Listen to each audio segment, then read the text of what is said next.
Matthew 1. Jesus Christ came from the family of King David, and also from the family of Abraham. And this is a list of his ancestors, from Abraham to King David. His ancestors were Abraham, Isaac, Jacob, Judah, and his brothers. Judah's sons were Perez and Zerah, and their mother was Tamar. Hezron, Ram, Amminadab, Nahshon, Salmon, Boaz, his mother was Rahab, Obed, his mother was Ruth, Jesse, and King David. From David to the time of the exile in Babylonia, the ancestors of Jesus were David, Solomon, his mother had been Uriah's wife, Rehoboam, Abijah, Asa, Jehoshaphat, Jehoram, Uzziah, Jotham, Ahaz, Hezekiah, Manasseh, Ammon, Josiah, and Jehoiakim, and his brothers. From the exile to the birth of Jesus, his ancestors were Jehoiakim, Shealtiel, Zerubbabel, Abiad, Eliakim, Azor, Zadok, Achim, Eliad, Eleazar, Mathan, Jacob, and Joseph, the husband of Mary, the mother of Jesus, who is called the Messiah. There were 14 generations from Abraham to David. There were also 14 from David to the exile in Babylonia, and 14 more to the birth of the Messiah. This is how Jesus Christ was born. A young woman named Mary was engaged to Joseph from King David's family. But before they were married, she learned that she was going to have a baby by God's Holy Spirit. Joseph was a good man and did not want to embarrass Mary in front of everyone. So he decided to quietly call off the wedding. While Joseph was thinking about this, an angel from the Lord came to him in a dream. The angel said, "Joseph, the baby that Mary will have is from the Holy Spirit. Go ahead and marry her. Then, after her baby is born, name him Jesus, because he will save his people from their sins." So God's promise came true, just as the prophet had said. A virgin will have a baby boy, and he will be called Emmanuel, which means God is with us. After Joseph woke up, he and Mary were soon married, just as the Lord's angel had told him to do. But they did not live together before her baby was born. Then Joseph named him Jesus. Matthew 2. When Jesus was born in the village of Bethlehem in Judea, Herod was king. During this time, some wise men from the east came to Jerusalem and said, "Where is the child born to be King of the Jews?" We saw his star in the east and have come to worship him." When King Herod heard about this, he was worried, and so was everyone else in Jerusalem. Herod brought together all the chief priests and the teachers of the law of Moses and asked them, "Where will the Messiah be born?" They told him, "He will be born in Bethlehem, just as the prophet wrote. Bethlehem in the land of Judea, you are very important among the towns of Judea. From your town will come a leader who will be like a shepherd for my people Israel." Herod secretly called in the wise men and asked them when they had first seen the star. He told them, "Go to Bethlehem and search carefully for the child. As soon as you find him, let me know. I want to go and worship him too." The wise men listened to what the king said and then left. And the star they had seen in the east went on ahead of them until it stopped over the place where the child was. They were thrilled and excited to see the star. When the men went into the house and saw the child with Mary, his mother, they kneeled down and worshipped him. They took out their gifts of gold, frankincense, and myrrh, and gave them to him. Later they were warned in a dream not to return to Herod, and they went back home by another road. After the wise men had gone, an angel from the Lord appeared to Joseph in a dream. The angel said, "Get up, hurry, and take the child and his mother to Egypt. Stay there until I tell you to return, because Herod is looking for the child and wants to kill him." That night, Joseph got up and took his wife and the child to Egypt, where they stayed until Herod died. So the Lord's promise came true, just as the prophet had said, I called my son out of Egypt. When Herod found out that the wise men from the east had tricked him, he was very angry. He gave orders for his men to kill all the boys who lived in or near Bethlehem and were 2 years old and younger. So the Lord's promise came true, just as the prophet Jeremiah had said. In Ramah a voice was heard crying and weeping loudly. Rachel was mourning for her children, and she refused to be comforted because they were dead. After King Herod died, an angel from the Lord appeared in a dream to Joseph while he was still in Egypt. The angel said, "Get up and take the child and his mother back to Israel. The people who wanted to kill him are now dead." Joseph got up and left with them for Israel. But when he heard that Herod's son Archelaus was now ruler of Judea, he was afraid to go there. Then in a dream, he was told to go to Galilee, and they went to live there in the town of Nazareth. So the Lord's promise came true, just as the prophet had said. He will be called a Nazarene. Matthew 3. Years later, John the Baptist started preaching in the desert of Judea. He said, "Turn back to God. The kingdom of heaven will soon be here." John was the one the prophet Isaiah was talking about when he said, In the desert someone is shouting, Get the road ready for the Lord. Make a straight path for him. John wore clothes made of camel's hair. He had a leather strap around his waist and ate grasshoppers and wild honey. From Jerusalem and all Judea, and from the Jordan River Valley, crowds of people went to John. They told how sorry they were for their sins, and he baptized them in the river. Many Pharisees and Sadducees also came to be baptized. But John said to them, "You bunch of snakes! Who warned you to run from the coming judgment? Do something to show that you have really given up your sins. And don't start telling yourselves that you belong to Abraham's family. I tell you that God can turn these stones into children for Abraham. An axe is ready to cut the trees down at their roots. Any tree that does not produce good fruit will be chopped down and thrown into a fire. I baptize you with water so that you will give up your sins. But someone more powerful is going to come, and I am not good enough even to carry his sandals. He will baptize you with the Holy Spirit and with fire. His threshing fork is in his hand, and he is ready to separate the wheat from the husks. He will store the wheat in a barn and burn the husks in a fire that never goes out." Jesus left Galilee and went to the Jordan River to be baptized by John. But John kept objecting and said, "I ought to be baptized by you.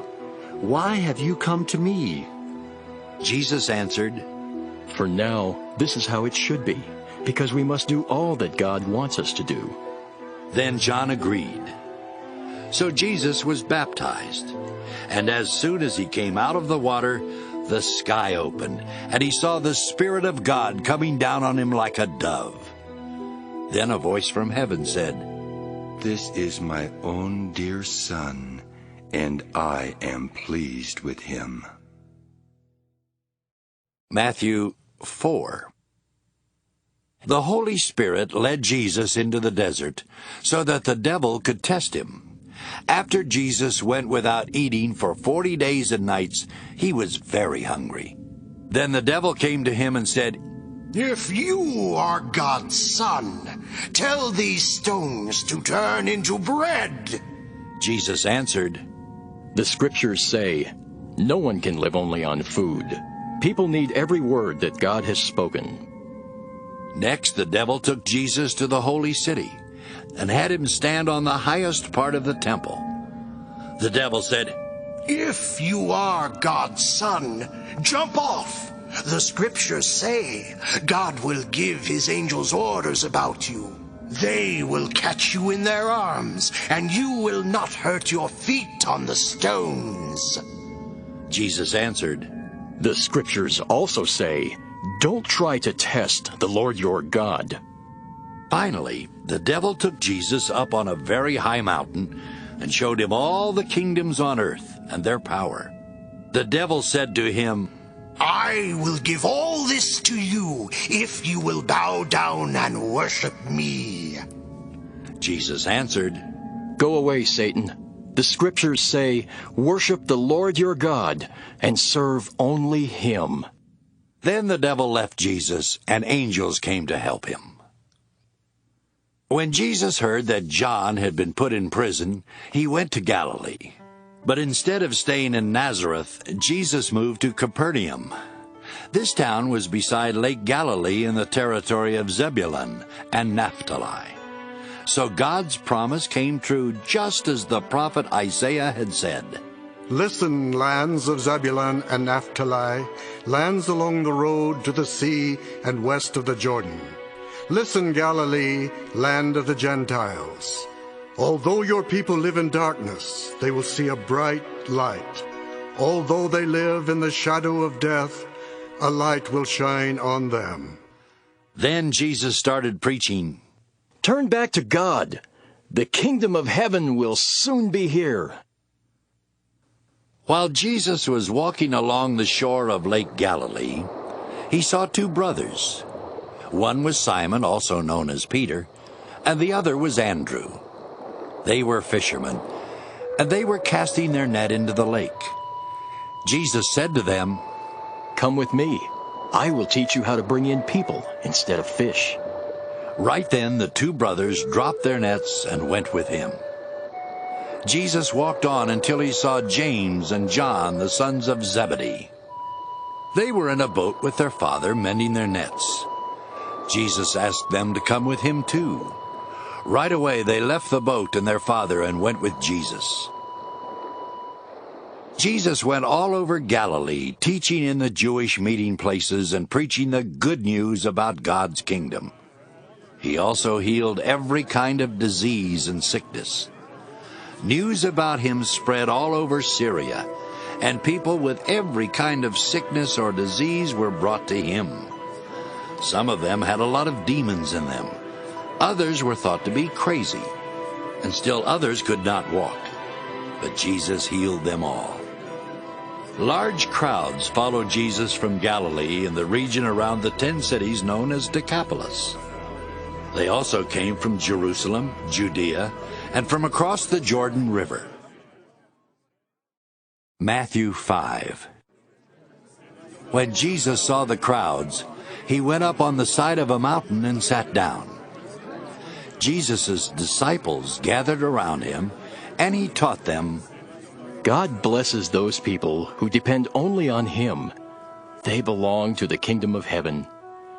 God blesses those people who grieve. They will find comfort. God blesses those people who are humble. The earth will belong to them. God blesses those people who want to obey him more than to eat or drink. They will be given what they want. God blesses those people who are merciful. They will be treated with mercy. God blesses those people whose hearts are pure. They will see him. God blesses those people who make peace. They will be called his children. God blesses those people who are treated badly for doing right. They belong to the kingdom of heaven. God will bless you when people insult you, mistreat you, and tell all kinds of evil lies about you because of me. Be happy and excited. You will have a great reward in heaven. People did these same things to the prophets who lived long ago. You are like salt for everyone on earth.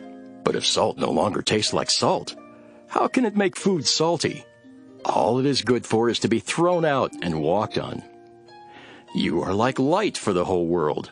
A city built on top of a hill cannot be hidden, and no one would light a lamp and put it under a clay pot. A lamp is placed on a lampstand where it can give light to everyone in the house. Make your light shine so that others will see the good that you do and will praise your Father in heaven. Don't suppose that I came to do away with the law and the prophets. I did not come to do away with them, but to give them their full meaning. Heaven and earth may disappear, but I promise you that not even a period or comma will ever disappear from the law. Everything written in it must happen. If you reject even the least important command in the law and teach others to do the same, you will be the least important person in the kingdom of heaven. But if you obey and teach others its commands, you will have an important place in the kingdom. You must obey God's commands better than the Pharisees and the teachers of the law obey them. If you don't, I promise you that you will never get into the kingdom of heaven.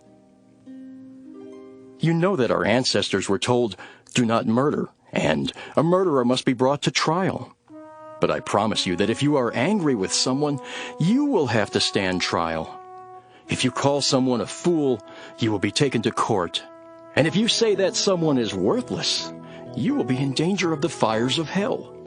So if you are about to place your gift on the altar and remember that someone is angry with you, leave your gift there in front of the altar. Make peace with that person. Then come back and offer your gift to God. Before you are dragged into court, make friends with the person who has accused you of doing wrong. If you don't, you will be handed over to the judge and then to the officer who will put you in jail. I promise you that you will not get out until you have paid the last cent you owe.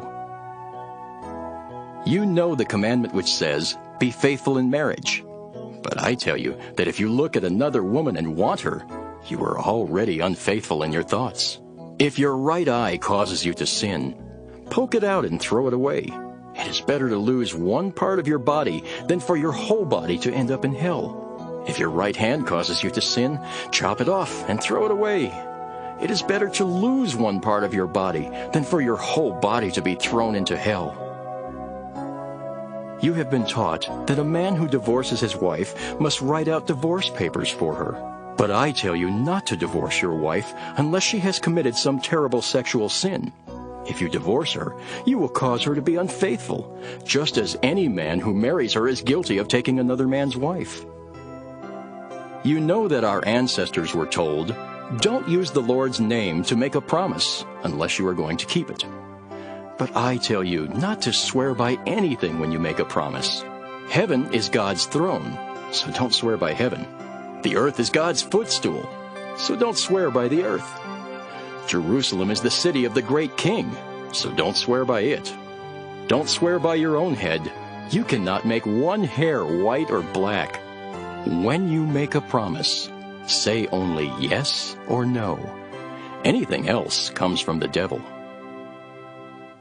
You know that you have been taught an eye for an eye and a tooth for a tooth. But I tell you not to try to get even with a person who has done something to you. When someone slaps your right cheek, turn and let that person slap your other cheek. If someone sues you for your shirt, give up your coat as well. If a soldier forces you to carry his pack 1 mile, carry it 2 miles. When people ask you for something, give it to them. When they want to borrow money, loan it to them. You have heard people say, "Love your neighbors and hate your enemies." But I tell you to love your enemies and pray for anyone who mistreats you. Then you will be acting like your Father in heaven. He makes the sun rise on both good and bad people, and he sends rain for the ones who do right and for the ones who do wrong. If you love only those people who love you, will God reward you for that? Even tax collectors love their friends. If you greet only your friends, what's so great about that? Don't even unbelievers do that? But you must always act like your Father in heaven. Matthew 6. When you do good deeds, don't try to show off. If you do, you won't get a reward from your Father in heaven. When you give to the poor, don't blow a loud horn. That's what show-offs do in the meeting places and on the street corners, because they are always looking for praise. I promise you that they already have their reward. When you give to the poor, don't let anyone know about it. Then your gift will be given in secret. Your Father knows what is done in secret, and He will reward you. When you pray, don't be like those show-offs who love to stand up and pray in the meeting places and on the street corners. They do this just to look good. I promise you that they already have their reward. When you pray, go into a room alone and close the door. Pray to your Father in private. He knows what is done in private, and He will reward you. When you pray, don't talk on and on as people do who don't know God. They think God likes to hear long prayers. Don't be like them. Your Father knows what you need before you ask. You should pray like this: Our Father in heaven, help us to honor your name. Come and set up your kingdom so that everyone on earth will obey you as you are obeyed in heaven. Give us our food for today. Forgive our sins as we forgive others. Keep us from being tempted and protect us from evil. If you forgive others for the wrongs they do to you, your Father in heaven will forgive you. But if you don't forgive others, your Father will not forgive your sins. When you go without eating, don't try to look gloomy as those show-offs do when they go without eating. I promise you that they already have their reward. Instead, comb your hair and wash your face. Then others won't know that you are going without eating. But your Father sees what is done in private, and He will reward you.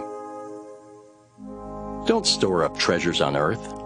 Moths and rust can destroy them, and thieves can break in and steal them.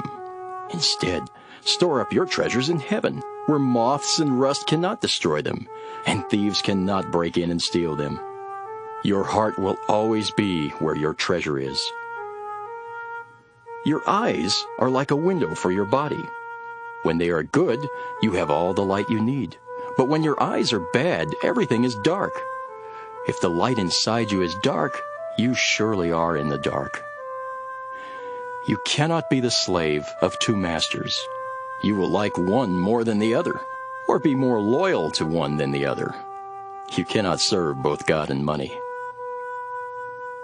I tell you not to worry about your life. Don't worry about having something to eat, drink, or wear. Isn't life more than food or clothing? Look at the birds in the sky. They don't plant or harvest. They don't even store grain in barns. Yet your Father in heaven takes care of them. Aren't you worth more than birds? Can worry make you live longer? Why worry about clothes? Look how the wild flowers grow. They don't work hard to make their clothes. But I tell you that Solomon, with all his wealth, was not as well clothed as one of them. God gives such beauty to everything that grows in the fields, even though it is here today and thrown into a fire tomorrow. He will surely do even more for you. Why do you have such little faith? Don't worry and ask yourselves, will we have anything to eat? Will we have anything to drink? Will we have any clothes to wear? Only people who don't know God are always worrying about such things. Your Father in heaven knows that you need all of these. But more than anything else, put God's work first and do what He wants. Then all the other things will be yours as well. Don't worry about tomorrow. It will take care of itself. You have enough to worry about today. Matthew 7. Don't condemn others, and God will not condemn you. God will be as hard on you as you are on others. He will treat you exactly as you treat them. You can see the speck in your friend's eye, but you don't notice the log in your own eye. How can you say, "My friend, let me take the speck out of your eye," when you don't see the log in your own eye? You're nothing but show-offs. First, take the log out of your own eye. Then you can see how to take the speck out of your friend's eye. Don't give to dogs what belongs to God. They will only turn and attack you. Don't throw pearls down in front of pigs. They will trample all over them. Ask, and you will receive. Search, and you will find. Knock, and the door will be opened for you. Everyone who asks will receive. Everyone who searches will find. And the door will be opened for everyone who knocks. Would any of you give your hungry child a stone if the child asked for some bread? Would you give your child a snake if the child asked for a fish? As bad as you are, you still know how to give good gifts to your children. But your heavenly Father is even more ready to give good things to people who ask. Treat others as you want them to treat you. This is what the law and the prophets are all about. Go in through the narrow gate. The gate to destruction is wide, and the road that leads there is easy to follow. A lot of people go through that gate, but the gate to life is very narrow. The road that leads there is so hard to follow that only a few people find it. Watch out for false prophets. They dress up like sheep, but inside they are wolves who have come to attack you. You can tell what they are by what they do. No one picks grapes or figs from thorn bushes. A good tree produces good fruit, and a bad tree produces bad fruit. A good tree cannot produce bad fruit, and a bad tree cannot produce good fruit. Every tree that produces bad fruit will be chopped down and burned. You can tell who the false prophets are by their deeds. Not everyone who calls me their Lord will get into the kingdom of heaven. Only the ones who obey my Father in heaven will get in. On the day of judgment, many will call me their Lord. They will say, "We preached in your name, and in your name we forced out demons and worked many miracles." But I will tell them, "I will have nothing to do with you. Get out of my sight, you evil people." Anyone who hears and obeys these teachings of mine is like a wise person who built a house on solid rock. Rain poured down, rivers flooded, and winds beat against that house. But it did not fall because it was built on solid rock. Anyone who hears my teachings and does not obey them is like a foolish person who built a house on sand. The rain poured down, the rivers flooded, and the winds blew and beat against that house. Finally, it fell with a crash. When Jesus finished speaking, the crowds were surprised at his teaching. He taught them like someone with authority and not like their teachers of the law of Moses. Matthew 8. As Jesus came down from the mountain, he was followed by large crowds. Suddenly a man with leprosy came and kneeled in front of Jesus. He said, "Lord, you have the power to make me well if only you wanted to." Jesus put his hand on the man and said, "I do want to. Now you are well." At once the man's leprosy disappeared. Jesus told him, "Don't tell anyone about this, but go and show the priest that you are well. Then take a gift to the temple just as Moses commanded, and everyone will know that you have been healed." When Jesus was going into the town of Capernaum, an army officer came up to him and said, "Lord, my servant is at home in such terrible pain that he can't even move." "I will go and heal him," Jesus replied. But the officer said, "Lord, I am not good enough for you to come into my house. Just give the order, and my servant will get well. I have officers who give orders to me, and I have soldiers who take orders from me. I can say to one of them, 'Go,' and he goes. I can say to another, 'Come,' and he comes. I can say to my servant, 'Do this,' and he will do it." When Jesus heard this, he was so surprised that he turned and said to the crowd following him, "I tell you that in all of Israel I've never found anyone with this much faith." Many people will come from everywhere to enjoy the feast in the kingdom of heaven with Abraham, Isaac, and Jacob. But the ones who should have been in the kingdom will be thrown out into the dark. They will cry and grit their teeth in pain. Then Jesus said to the officer, "You may go home now. Your faith has made it happen." Right then his servant was healed. Jesus went to the home of Peter, where he found that Peter's mother-in-law was sick in bed with fever. He took her by the hand, and the fever left her. Then she got up and served Jesus a meal. That evening, many people with demons in them were brought to Jesus. And with only a word, he forced out the evil spirits and healed everyone who was sick. So God's promise came true, just as the prophet Isaiah had said, He healed our diseases and made us well. When Jesus saw the crowd, he went across Lake Galilee. A teacher of the law of Moses came up to him and said, "Teacher, I'll go anywhere with you." Jesus replied, "Foxes have dens, and birds have nests, but the Son of Man does not have a place to call his own." Another disciple said to Jesus, "Lord, let me wait till I bury my father." Jesus answered, "Come with me, and let the dead bury their dead." After Jesus left in a boat with his disciples, a terrible storm suddenly struck the lake, and waves started splashing into their boat.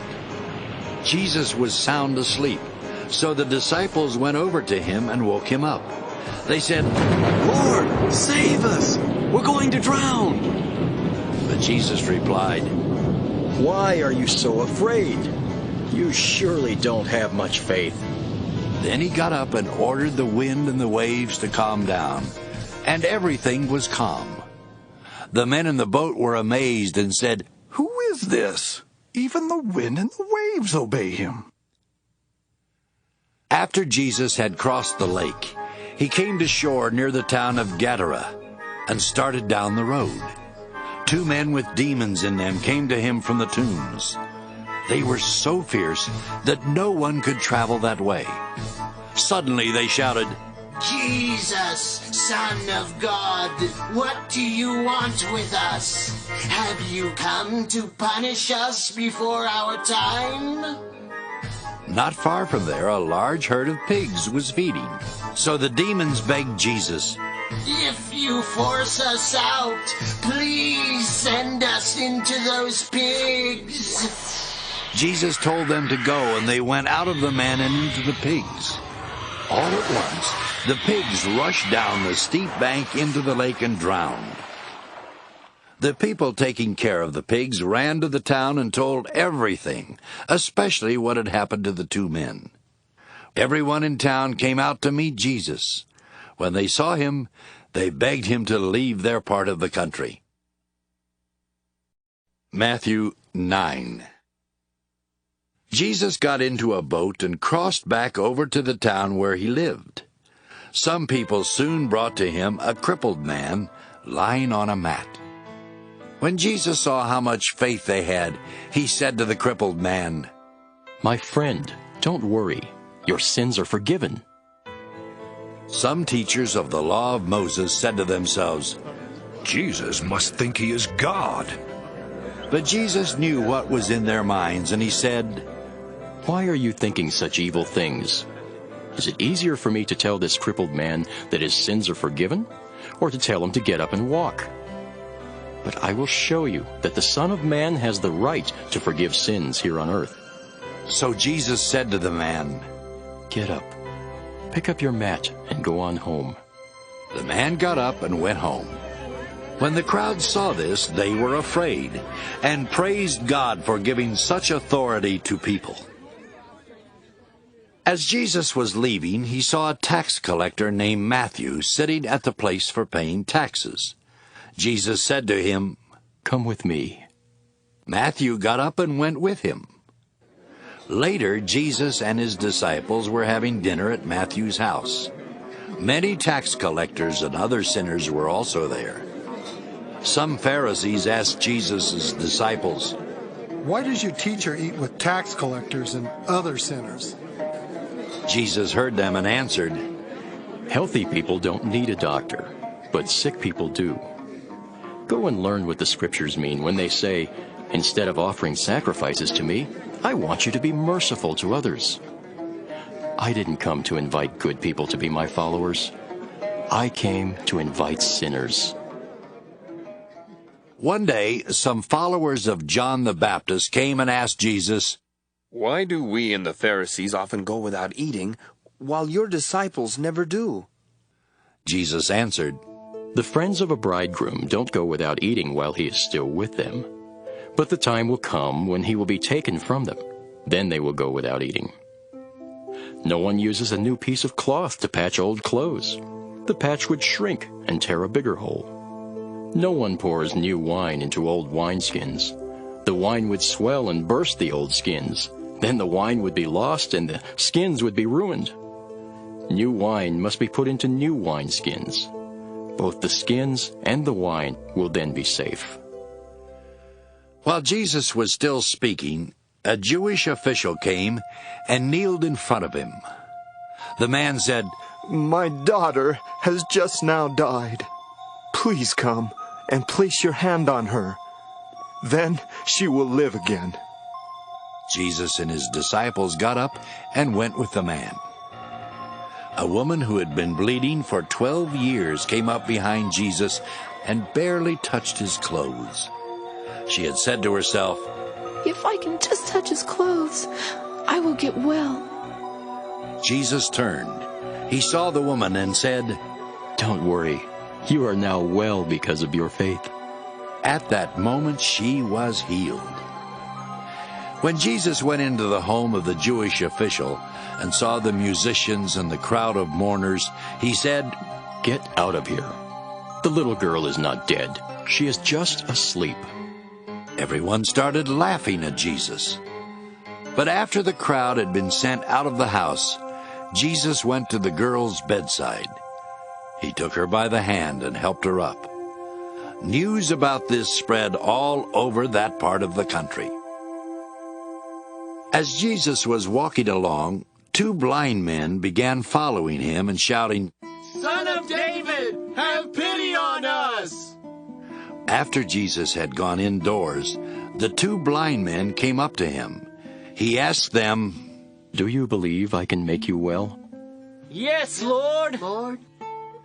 Jesus touched their eyes and said, "Because of your faith, you will be healed."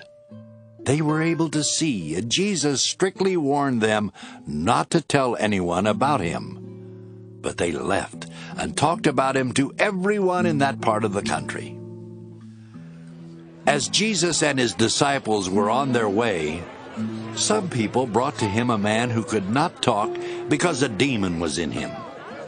After Jesus had forced the demon out, the man started talking. The crowds were so amazed that they began saying, "Nothing like this has ever happened in Israel." But the Pharisees said, "The leader of the demons gives him the power to force out demons." Jesus went to every town and village. He taught in their meeting places and preached the good news about God's kingdom. Jesus also healed every kind of disease and sickness. When he saw the crowds, he felt sorry for them. They were confused and helpless, like sheep without a shepherd. He said to his disciples, "A large crop is in the fields, but there are only a few workers. Ask the Lord in charge of the harvest to send out workers to bring it in." Matthew 10. Jesus called together his 12 disciples. He gave them the power to force out evil spirits and to heal every kind of disease and sickness. The first of the 12 apostles was Simon, better known as Peter. His brother Andrew was an apostle, and so were James and John, the 2 sons of Zebedee. Philip, Bartholomew, Thomas, Matthew the tax collector, James the son of Alphaeus, and Thaddeus were also apostles. The others were Simon, known as the Eager One, and Judas Iscariot, who later betrayed Jesus. Jesus sent out the 12 apostles with these instructions. "Stay away from the Gentiles, and don't go to any Samaritan town. Go only to the people of Israel, because they are like a flock of lost sheep. As you go, announce that the kingdom of heaven will soon be here. Heal the sick, raise the dead to life, heal people who have leprosy, and force out demons. You received without paying. Now give without being paid. Don't take along any gold, silver, or copper coins. And don't carry a traveling bag or an extra shirt, or sandals or a walking stick. Workers deserve their food, so when you go to a town or a village, find someone worthy enough to have you as their guest, and stay with them until you leave. When you go to a home, give it your blessing of peace. If the home is deserving, let your blessing remain with them. But if the home is not deserving, take back your blessing of peace. If someone won't welcome you or listen to your message, leave their home or town and shake the dust from your feet at them. I promise you that the day of judgment will be easier for the towns of Sodom and Gomorrah than for that town. I am sending you like lambs into a pack of wolves, so be as wise as snakes and as innocent as doves. Watch out for people who will take you to court and have you beaten in their meeting places. Because of me, you will be dragged before rulers and kings to tell them and the Gentiles about your faith. But when someone arrests you, don't worry about what you will say or how you will say it. At that time, you will be given the words to say. But you will not really be the one speaking. The Spirit from your Father will tell you what to say. Brothers and sisters will betray one another and have each other put to death. Parents will betray their own children, and children will turn against their parents and have them killed. Everyone will hate you because of me. But if you remain faithful until the end, you will be saved. When people mistreat you in one town, hurry to another one. I promise you that before you have gone to all the towns of Israel, the Son of Man will come.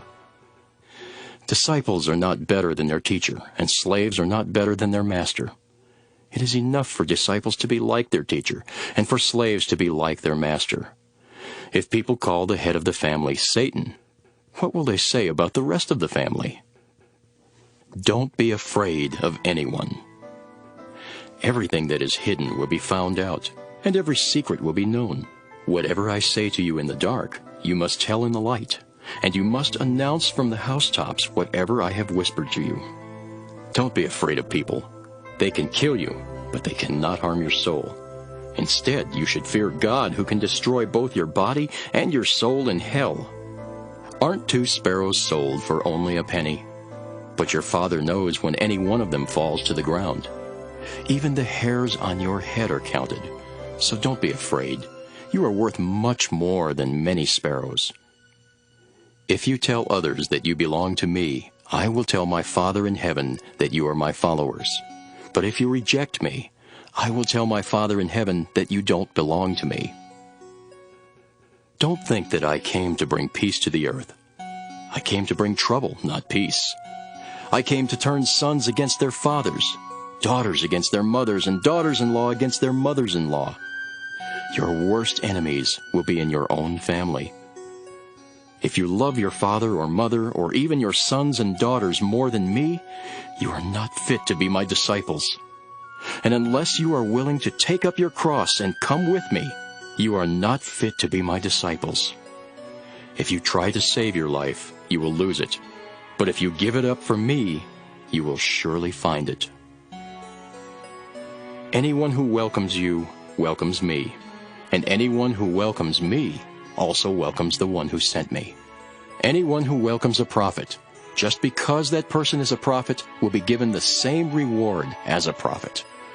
Anyone who welcomes a good person, just because that person is good, will be given the same reward as a good person. And anyone who gives one of my most humble followers a cup of cool water, just because that person is my follower, will surely be rewarded. Matthew 11. After Jesus had finished instructing his 12 disciples, he left and began teaching and preaching in the towns. John was in prison when he heard what Christ was doing. So John sent some of his followers to ask Jesus, "Are you the one we should be looking for? Or must we wait for someone else?" Jesus answered, Go and tell John what you have heard and seen. The blind are now able to see, and the lame can walk. People with leprosy are being healed, and the deaf can hear. The dead are raised to life, and the poor are hearing the good news. God will bless everyone who does not reject me because of what I do." As John's followers were going away, Jesus spoke to the crowds about John. "What sort of person did you go out into the desert to see? Was he like tall grass blown about by the wind? What kind of man did you go out to see? Was he someone dressed in fine clothes? People who dress like that live in the king's palace. What did you really go out to see? Was he a prophet? He certainly was. I tell you that he was more than a prophet. In the scriptures, God says about him, 'I am sending my messenger ahead of you to get things ready for you.' I tell you that no one ever born on this earth is greater than John the Baptist. But whoever is least in the kingdom of heaven is greater than John." From the time of John the Baptist until now, violent people have been trying to take over the kingdom of heaven by force. All the books of the prophets and the law of Moses told what was going to happen up to the time of John. And if you believe them, John is Elijah, the prophet you are waiting for. If you have ears, pay attention. You people are like children sitting in the market and shouting to each other, "We played the flute, but you would not dance. We sang a funeral song, but you would not mourn." John the Baptist did not go around eating and drinking, and you said, "That man has a demon in him." But the Son of Man goes around eating and drinking, and you say, "That man eats and drinks too much. He is even a friend of tax collectors and sinners." Yet wisdom is shown to be right by what it does. In the towns where Jesus had worked most of his miracles, the people refused to turn to God. So Jesus was upset with them and said, "You people of Chorazin are in for trouble. You people of Bethsaida are in for trouble too. If the miracles that took place in your towns had happened in Tyre and Sidon, the people there would have turned to God long ago. They would have dressed in sackcloth and put ashes on their heads. I tell you that on the day of judgment, the people of Tyre and Sidon will get off easier than you will. People of Capernaum, do you think you will be honored in heaven? You will go down to hell. If the miracles that took place in your town had happened in Sodom, that town would still be standing. So I tell you that on the day of judgment, the people of Sodom will get off easier than you." At that moment Jesus said, "My Father, Lord of heaven and earth, I am grateful that you hid all this from wise and educated people and showed it to ordinary people. Yes, Father, that is what pleased you. My Father has given me everything, and he is the only one who knows the Son. The only one who truly knows the Father is the Son. But the Son wants to tell others about the Father so that they can know him too. If you are tired from carrying heavy burdens, come to me, and I will give you rest. Take the yoke I give you, put it on your shoulders, and learn from me. I am gentle and humble, and you will find rest. This yoke is easy to bear, and this burden is light." Matthew 12. One Sabbath, Jesus and his disciples were walking through some wheat fields. His disciples were hungry and began picking and eating grains of wheat. Some Pharisees said to Jesus, "Why are your disciples picking grain on the Sabbath? They are not supposed to do that." Jesus answered, "You surely must have read what David did when he and his followers were hungry. He went into the house of God, and then they ate the sacred loaves of bread that only priests are supposed to eat. Haven't you read in the law of Moses that the priests are allowed to work in the temple on the Sabbath? But no one says that they are guilty of breaking the law of the Sabbath. I tell you that there is something here greater than the temple.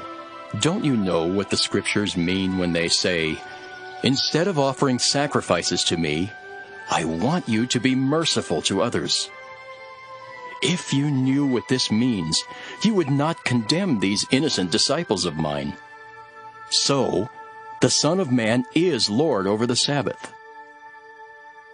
Jesus left and went into one of the Jewish meeting places, where there was a man whose hand was crippled. Some Pharisees wanted to accuse Jesus of doing something wrong, and they asked him, "Is it right to heal someone on the Sabbath?" Jesus answered, If you had a sheep that fell into a ditch on the Sabbath, wouldn't you lift it out? People are worth much more than sheep, and so it is right to do good on the Sabbath. Then Jesus told the man, Hold out your hand. The man did, and it became as healthy as the other one. The Pharisees left and started making plans to kill Jesus. When Jesus found out what was happening, he left there and large crowds followed him. He healed all of their sick, but warned them not to tell anyone about him. So God's promise came true, just as Isaiah the prophet had said. Here is my chosen servant. I love him, and he pleases me. I will give him my spirit, and he will judge the nations. He will not argue or shout or be heard speaking in the streets. He will not break off a bent twig or put out a faintly burning flame until he makes justice win the victory. All nations will place their hope in him. Some people brought to Jesus a man who was blind and could not talk because he had a demon in him. Jesus cured the man, and then he was able to talk and see. The crowds were so amazed that they asked, "Could Jesus be the son of David?" When the Pharisees heard this, they said, "He forces out demons by the power of Beelzebul, the ruler of the demons." Jesus knew what they were thinking, and he said to them, Any kingdom where people fight each other will end up ruined, and a town or family that fights will soon destroy itself. So if Satan fights against himself, how can his kingdom last? If I use the power of Beelzebul to force out demons, whose power do your own followers use to force them out? Your followers are the ones who will judge you. But when I force out demons by the power of God's Spirit, it proves that God's kingdom has already come to you. How can anyone break into a strong man's house and steal his things unless he first ties up the strong man? Then he can take everything. If you are not on my side, you are against me. If you don't gather in the harvest with me, you scatter it. I tell you that any sinful thing you do or say can be forgiven. Even if you speak against the Son of Man, you can be forgiven. But if you speak against the Holy Spirit, you can never be forgiven, either in this life or in the life to come. A good tree produces only good fruit, and a bad tree produces bad fruit. You can tell what a tree is like by the fruit it produces. You are a bunch of evil snakes, so how can you say anything good? Your words show what is in your hearts. Good people bring good things out of their hearts, but evil people bring evil things out of their hearts. I promise you that on the day of judgment, everyone will have to account for every careless word they have spoken. On that day, they will be told that they are either innocent or guilty because of the things they have said. Some Pharisees and teachers of the law of Moses said, Teacher, we want you to show us a sign from heaven.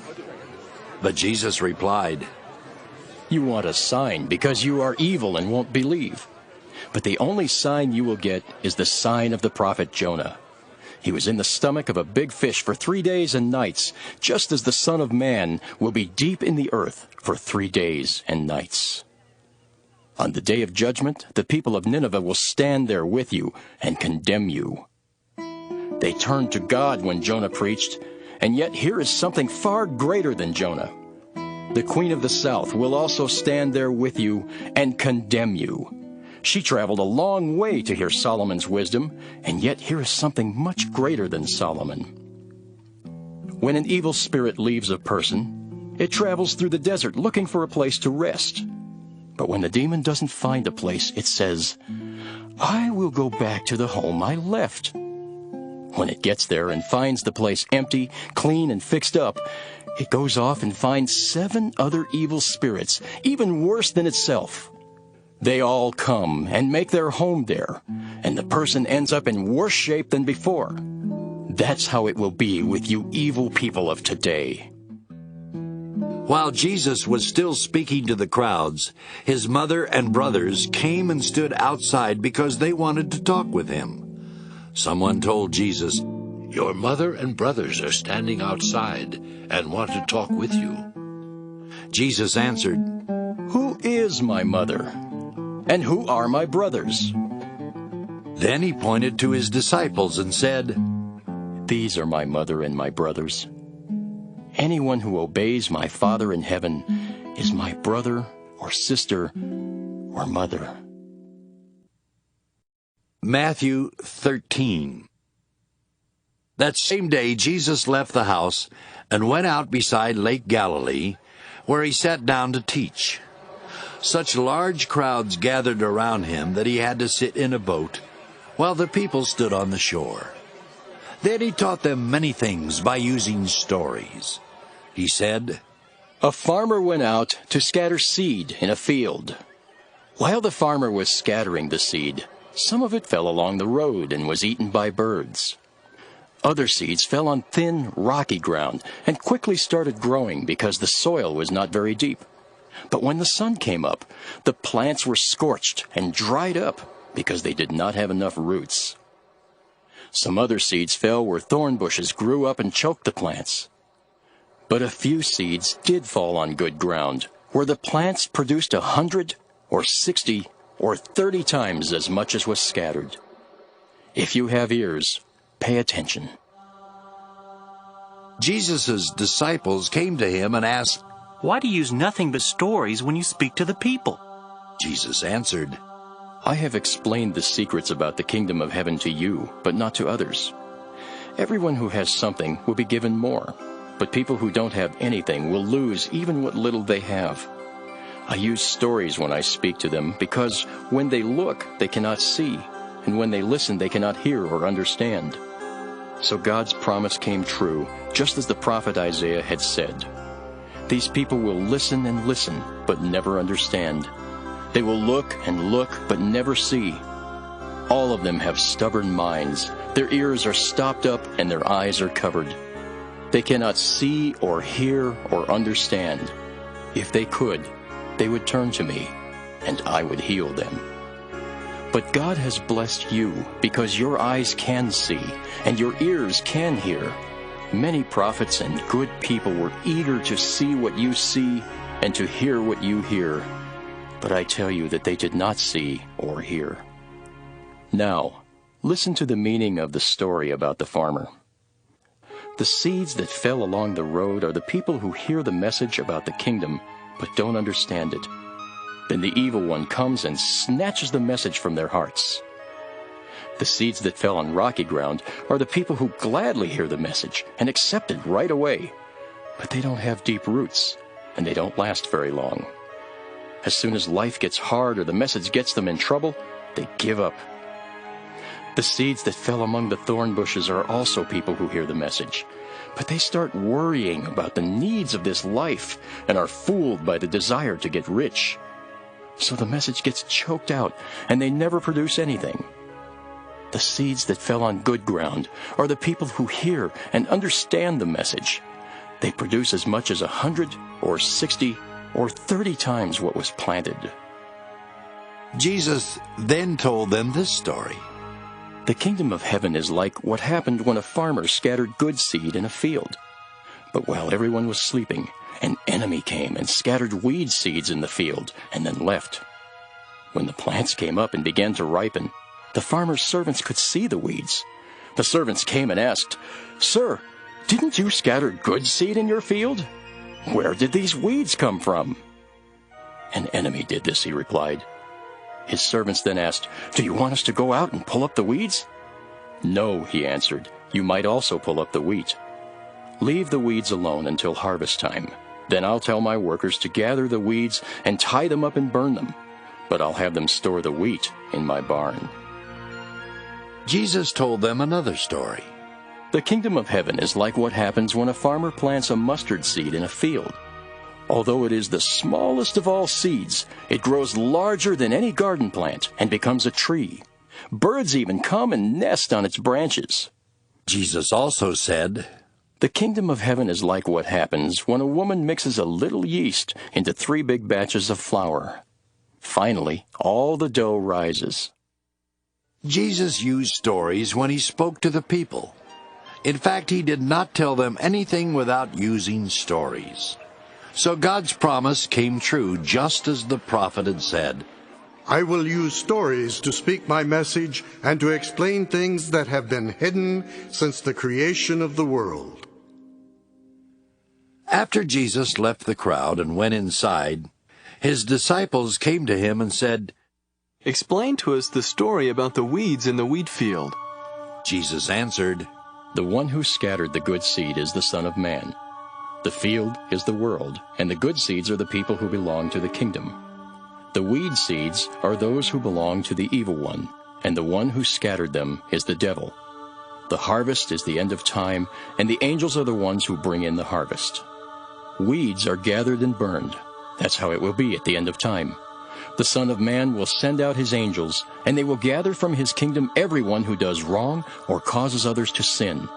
Then he will throw them into a flaming furnace, where people will cry and grit their teeth in pain.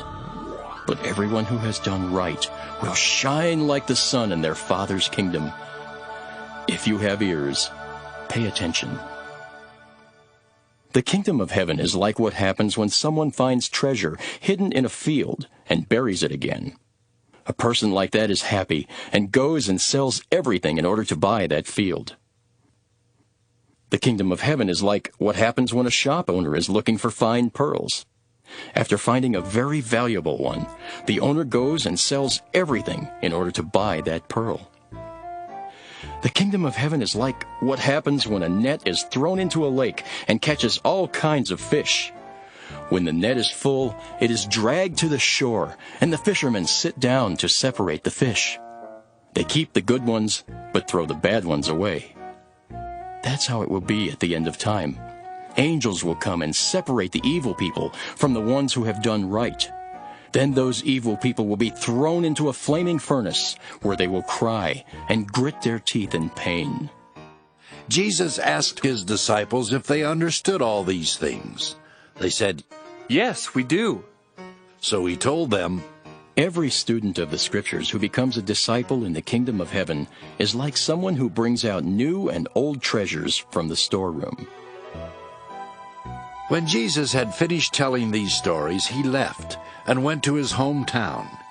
He taught in their meeting place, and the people were so amazed that they asked, "Where does he get all this wisdom and the power to work these miracles?" Isn't he the son of the carpenter? Isn't Mary his mother, and aren't James, Joseph, Simon, and Judas his brothers? Don't his sisters still live here in our town? How can he do all this?" So the people were very unhappy because of what he was doing. But Jesus said, "Prophets are honored by everyone, except the people of their hometown and their own family." And because the people did not have any faith, Jesus did not work many miracles there. Matthew 14. About this time, Herod the ruler heard the news about Jesus and told his officials, "This is John the Baptist. He has come back from death, and that's why he has the power to work these miracles." Herod had earlier arrested John and had him chained and put in prison. He did this because John had told him, "It isn't right for you to take Herodias, the wife of your brother Philip." Herod wanted to kill John, but the people thought John was a prophet, and Herod was afraid of what they might do. When Herod's birthday came, the daughter of Herodias danced for the guests. She pleased Herod so much that he swore to give her whatever she wanted. But the girl's mother told her to say, "Here on a platter, I want the head of John the Baptist." The king was sorry for what he had said, but he did not want to break the promise he had made in front of his guests. So he ordered a guard to go to the prison and cut off John's head. It was taken on a platter to the girl, and she gave it to her mother. John's followers took his body and buried it. Then they told Jesus what had happened. After Jesus heard about John, he crossed Lake Galilee to go to some place where he could be alone. But the crowds found out and followed him on foot from the towns. When Jesus got out of the boat, he saw the large crowd. He felt sorry for them and healed everyone who was sick. That evening, the disciples came to Jesus and said, "This place is like a desert, and it is already late.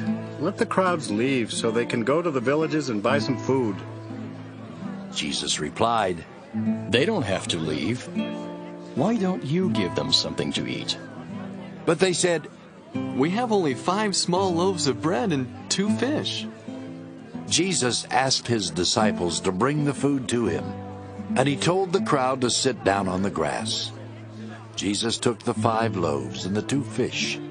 He looked up toward heaven and blessed the food. Then he broke the bread and handed it to his disciples, and they gave it to the people.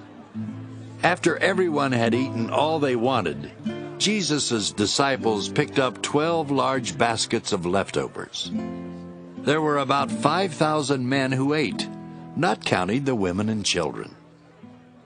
Right away, Jesus made his disciples get into a boat and start back across the lake. But he stayed until he had sent the crowds away. Then he went up on a mountain where he could be alone and pray. Later that evening, he was still there. By this time, the boat was a long way from the shore. It was going against the wind and was being tossed around by the waves. A little while before morning, Jesus came walking on the water toward his disciples. When they saw him, they thought he was a ghost. They were terrified and started screaming. At once Jesus said to them, "Don't worry. I am Jesus. Don't be afraid."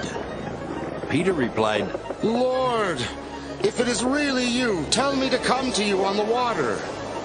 "Come on," Jesus said. Peter then got out of the boat and started walking on the water toward him.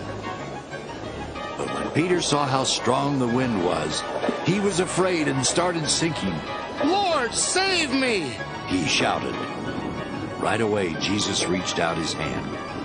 He helped Peter up and said, "You surely don't have much faith. Why do you doubt?" When Jesus and Peter got into the boat, the wind died down. The men in the boat worshipped Jesus and said, "You really are the Son of God." Jesus and his disciples crossed the lake and came to shore near the town of Gennesaret. The people found out that he was there. They sent word to everyone who lived in that part of the country. So they brought all the sick people to Jesus. They begged him just to let them touch his clothes, and everyone who did was healed. Matthew 15. About this time, some Pharisees and teachers of the law of Moses came from Jerusalem. They asked Jesus, "Why don't your disciples obey what our ancestors taught us to do? They don't even wash their hands before they eat." Jesus answered, "Why do you disobey God and follow your own teaching? Didn't God command you to respect your father and mother? Didn't he tell you to put to death all who curse their parents? But you let people get by without helping their parents when they should. You let them say that what they have has been offered to God. Is this any way to show respect to your parents? You ignore God's commands in order to follow your own teaching, and you are nothing but show-offs. Isaiah the prophet was right when he wrote that God had said, 'All of you praise me with your words, but you never really think about me. It is useless for you to worship me when you teach rules made up by humans.'" Jesus called the crowd together and said, "Pay attention and try to understand what I mean. The food that you put into your mouth doesn't make you unclean and unfit to worship God. The bad words that come out of your mouth are what make you unclean." Then his disciples came over to him and asked, "Do you know that you insulted the Pharisees by what you said?" Jesus answered, "Every plant that my Father in heaven did not plant will be pulled up by the roots. Stay away from those Pharisees. They are like blind people leading other blind people, and all of them will fall into a ditch." Peter replied, "What did you mean when you talked about the things that make people unclean?" Jesus then said, "Don't any of you know what I am talking about by now? Don't you know that the food you put into your mouth goes into your stomach and then out of your body? But the words that come out of your mouth come from your heart, and they are what make you unfit to worship God. Out of your heart come evil thoughts, murder, unfaithfulness in marriage, vulgar deeds, stealing, telling lies, and insulting others. These are what make you unclean. Eating without washing your hands will not make you unfit to worship God." Jesus left and went to the territory near the cities of Tyre and Sidon. Suddenly a Canaanite woman from there came out shouting, "Lord and Son of David, have pity on me. My daughter is full of demons." Jesus did not say a word, but the woman kept following along and shouting, so his disciples came up and asked him to send her away. Jesus said, "I was sent only to the people of Israel. They are like a flock of lost sheep." The woman came closer. Then she kneeled down and begged, "Lord, please help me." Jesus replied, "It isn't right to take food away from children and feed it to dogs." "Lord, that's true," the woman said. "But even dogs get the crumbs that fall from their owner's table." Jesus answered, "Dear woman, you really do have a lot of faith, and you will be given what you want." At that moment, her daughter was healed. From there, Jesus went along Lake Galilee. Then he climbed a hill and sat down. Large crowds came and brought many people who were crippled or blind or lame or unable to talk. They placed them and many others in front of Jesus, and he healed them all. Everyone was amazed at what they saw and heard. People who had never spoken could now speak. The lame were healed. The crippled could walk, and the blind were able to see.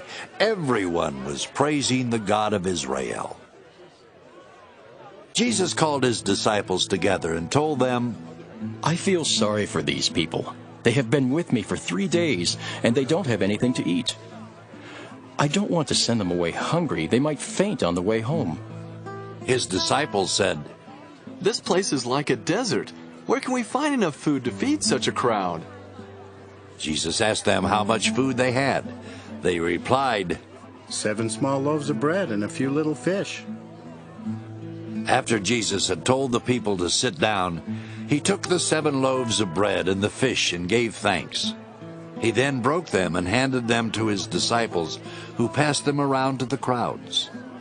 Everyone ate all they wanted, and the leftovers filled 7 large baskets. There were 4,000 men who ate, not counting the women and children. After Jesus had sent the crowds away, he got into a boat and sailed across the lake. He came to shore near the town of Magadan. Matthew 16. The Pharisees and Sadducees came to Jesus and tried to test him by asking for a sign from heaven. He told them, "If the sky is red in the evening, you say the weather will be good. But if the sky is red and gloomy in the morning, you say it is going to rain. You can tell what the weather will be like by looking at the sky, but you don't understand what is happening now. You want a sign because you are evil and won't believe. But the only sign you will be given is what happened to Jonah." Then Jesus left. The disciples had forgotten to bring any bread when they crossed the lake. Jesus then warned them, "Watch out. Guard against the yeast of the Pharisees and Sadducees." The disciples talked this over and said to each other, "He must be saying this because we didn't bring along any bread." Jesus knew what they were thinking and said, "You surely don't have much faith. Why are you talking about not having any bread? Don't you understand? Have you forgotten about the 5,000 people and all those baskets of leftovers from just 5 loaves of bread? And what about the 4,000 people and all those baskets of leftovers from only 7 loaves of bread? Don't you know by now that I am not talking to you about bread? Watch out for the yeast of the Pharisees and Sadducees. Finally, the disciples understood that Jesus was not talking about the yeast used to make bread, but about the teaching of the Pharisees and Sadducees. When Jesus and his disciples were near the town of Caesarea Philippi, he asked them, "What do people say about the Son of Man?" The disciples answered, "Some people say you are John the Baptist, or maybe Elijah." Or Jeremiah, or some other prophet. Then Jesus asked them, "But who do you say I am?" Simon Peter spoke up. "You are the Messiah, the Son of the living God." Jesus told him, "Simon, son of Jonah, you are blessed. You didn't discover this on your own. It was shown to you by my Father in heaven. So I will call you Peter, which means a rock. On this rock I will build my church, and death itself will not have any power over it. I will give you the keys to the kingdom of heaven, and God in heaven will allow whatever you allow on earth. But he will not allow anything that you don't allow." Jesus told his disciples not to tell anyone that he was the Messiah. From then on, Jesus began telling his disciples what would happen to him. He said, "I must go to Jerusalem. There the nation's leaders, the chief priests, and the teachers of the law of Moses will make me suffer terribly. I will be killed, but 3 days later I will rise to life." Peter took Jesus aside and told him to stop talking like that. "Lord, surely God won't let this happen to you." Jesus turned to Peter and said, "Satan, get away from me. You're in my way because you think like everyone else and not like God." Then Jesus said to his disciples, "If any of you want to be my followers, you must forget about yourself. You must take up your cross and follow me. If you want to save your life, you will destroy it. But if you give up your life for me, you will find it. What will you gain if you own the whole world but destroy yourself? What would you give to get back your soul? The Son of Man will soon come in the glory of his Father and with his angels to reward all people for what they have done. I promise you that some of those standing here will not die before they see the Son of Man coming with his kingdom." Matthew 17. 6 days later, Jesus took Peter and the brothers James and John with him. They went up on a very high mountain where they could be alone. There, in front of the disciples, Jesus was completely changed. His face was shining like the sun, and his clothes became white as light. All at once Moses and Elijah were there talking with Jesus. So Peter said to him, "Lord, it is good for us to be here. Let us make 3 shelters, one for you, one for Moses, and one for Elijah." While Peter was still speaking, the shadow of a bright cloud passed over them. And from the cloud a voice said, "This is my own dear son, and I am pleased with him. Listen to what he says." When the disciples heard the voice, they were so afraid that they fell flat on the ground. But Jesus came over and touched them. He said, "Get up, and don't be afraid." When they opened their eyes, they saw only Jesus. On their way down from the mountain, Jesus warned his disciples not to tell anyone what they had seen until after the Son of Man had been raised from death. The disciples asked Jesus, "Don't the teachers of the law of Moses say that Elijah must come before the Messiah does?" Jesus told them, "Elijah certainly will come and get everything ready. In fact, he has already come. But the people did not recognize him and treated him just as they wanted to. They will soon make the Son of Man suffer in the same way." Then the disciples understood that Jesus was talking to them about John the Baptist. Jesus and his disciples returned to the crowd. A man kneeled in front of him and said, "Lord, have pity on my son. He has a bad case of epilepsy and often falls into a fire or into water. I brought him to your disciples, but none of them could heal him." Jesus said, "You people are too stubborn to have any faith. How much longer must I be with you? Why do I have to put up with you? Bring the boy here." Then Jesus spoke sternly to the demon. It went out of the boy, and right then he was healed. Later, the disciples went to Jesus in private and asked him, "Why couldn't we force out the demon?" Jesus replied, "It is because you don't have enough faith. But I can promise you this. If you had faith no larger than a mustard seed, you could tell this mountain to move from here to there, and it would. Everything would be possible for you." While Jesus and his disciples were going from place to place in Galilee, he told them, "The Son of Man will be handed over to people who will kill him. But 3 days later, he will rise to life." All of this made the disciples very sad. When Jesus and the others arrived in Capernaum, the collectors for the temple tax came to Peter and asked, "Does your teacher pay the temple tax?" "Yes, he does," Peter answered. After they had returned home, Jesus went up to Peter and asked him, "Simon, what do you think? Do the kings of this earth collect taxes and fees from their own people or from foreigners?" Peter answered, "From foreigners." Jesus replied, "Then their own people don't have to pay. But we don't want to cause trouble, so go cast a line into the lake and pull out the first fish you hook. Open its mouth and you will find a coin. Use it to pay your taxes and mine." Matthew 18. About this time, the disciples came to Jesus and asked him who would be the greatest in the kingdom of heaven. Jesus called a child over and had the child stand near him. Then he said, "I promise you this. If you don't change and become like this child, you will never get into the kingdom of heaven. But if you are as humble as this child, you are the greatest in the kingdom of heaven. And when you welcome one of these children because of me, you welcome me. It will be terrible for people who cause even one of my little followers to sin.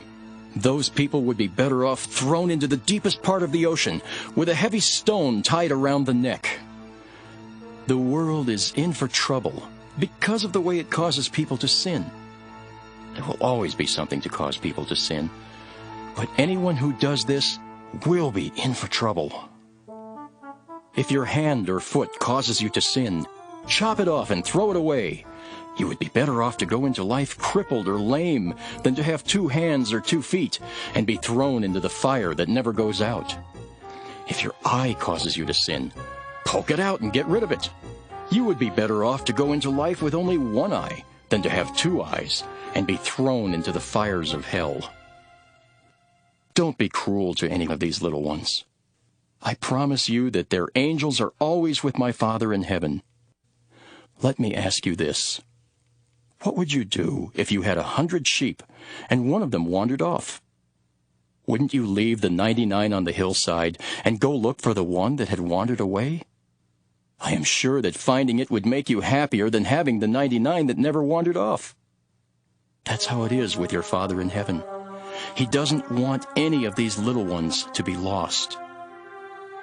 If one of my followers sins against you, go and point out what was wrong. But do it in private, just between the 2 of you. If that person listens, you have won back a follower. But if that one refuses to listen, take along 1 or 2 others. The scriptures teach that every complaint must be proven true by 2 or more witnesses. If the follower refuses to listen to them, report the matter to the church. Anyone who refuses to listen to the church must be treated like an unbeliever or a tax collector. I promise you that God in heaven will allow whatever you allow on earth, but he will not allow anything you don't allow. I promise that when any 2 of you on earth agree about something you are praying for, my Father in heaven will do it for you. Whenever 2 or 3 of you come together in my name, I am there with you." Peter came up to the Lord and asked, How many times should I forgive someone who does something wrong to me? Is 7 times enough? Jesus answered, Not just 7 times, but 77 times. This story will show you what the kingdom of heaven is like. One day, a king decided to call in his officials and ask them to give an account of what they owed him. As he was doing this, one official was brought in who owed him 50 million silver coins. But he didn't have any money to pay what he owed. The king ordered him to be sold, along with his wife and children and all he owned, in order to pay the debt. The official got down on his knees and began begging, "Have pity on me, and I will pay you every cent I owe." The king felt sorry for him and let him go free. He even told the official that he did not have to pay back the money. As the official was leaving, he happened to meet another official who owed him 100 silver coins. So he grabbed the man by the throat. He started choking him and said, "Pay me what you owe." The man got down on his knees and began begging, "Have pity on me and I will pay you back." But the first official refused to have pity. Instead, he went and had the other official put in jail until he could pay what he owed. When some other officials found out what had happened, they felt sorry for the man who had been put in jail. Then they told the king what had happened. The king called the first official back in and said, "You're an evil man. When you begged for mercy, I said you did not have to pay back a cent. Don't you think you should show pity to someone else as I did to you?" The king was so angry that he ordered the official to be tortured until he could pay back everything he owed. That is how my Father in heaven will treat you if you don't forgive each of my followers with all your heart. Matthew 19. When Jesus finished teaching, he left Galilee and went to the part of Judea that is east of the Jordan River. Large crowds followed him, and he healed their sick people. Some Pharisees wanted to test Jesus. They came up to him and asked, "Is it right for a man to divorce his wife for just any reason?" Jesus answered, Don't you know that in the beginning the Creator made a man and a woman? That's why a man leaves his father and mother and gets married. He becomes like one person with his wife. Then they are no longer 2 people, but one. And no one should separate a couple that God has joined together. The Pharisees asked Jesus, "Why did Moses say that a man could write out divorce papers and send his wife away?" Jesus replied, You are so heartless. That's why Moses allowed you to divorce your wife. But from the beginning, God did not intend it to be that way. I say that if your wife has not committed some terrible sexual sin, you must not divorce her to marry someone else. If you do, you are unfaithful. The disciples said, "If that's how it is between a man and a woman, it's better not to get married." Jesus told them, Only those people who have been given the gift of staying single can accept this teaching. Some people are unable to marry because of birth defects or because of what someone has done to their bodies. Others stay single for the sake of the kingdom of heaven. Anyone who can accept this teaching should do so. Some people brought their children to Jesus so that he could place his hands on them and pray for them. His disciples told the people to stop bothering him. But Jesus said, Let the children come to me, and don't try to stop them. People who are like these children belong to God's kingdom. After Jesus had placed his hands on the children, he left. A man came to Jesus and asked, "Teacher, what good thing must I do to have eternal life?" Jesus said to him, Why do you ask me about what is good? Only God is good. If you want to have eternal life, you must obey his commandments. "Which ones?" the man asked. Jesus answered, Do not murder. Be faithful in marriage. Do not steal. Do not tell lies about others. Respect your father and mother. And love others as much as you love yourself. The young man said, I have obeyed all of these. What else must I do? Jesus replied, If you want to be perfect, go, sell everything you own, Give the money to the poor, and you will have riches in heaven. Then come and be my follower."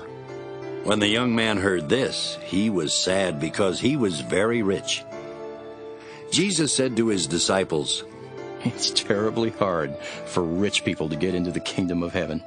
In fact, it's easier for a camel to go through the eye of a needle than for a rich person to get into God's kingdom." When the disciples heard this, they were greatly surprised and asked, "How can anyone ever be saved?" Jesus looked straight at them and said, "There are some things that people cannot do, but God can do anything." Peter replied, "Remember, we have left everything to be your followers. What will we get?"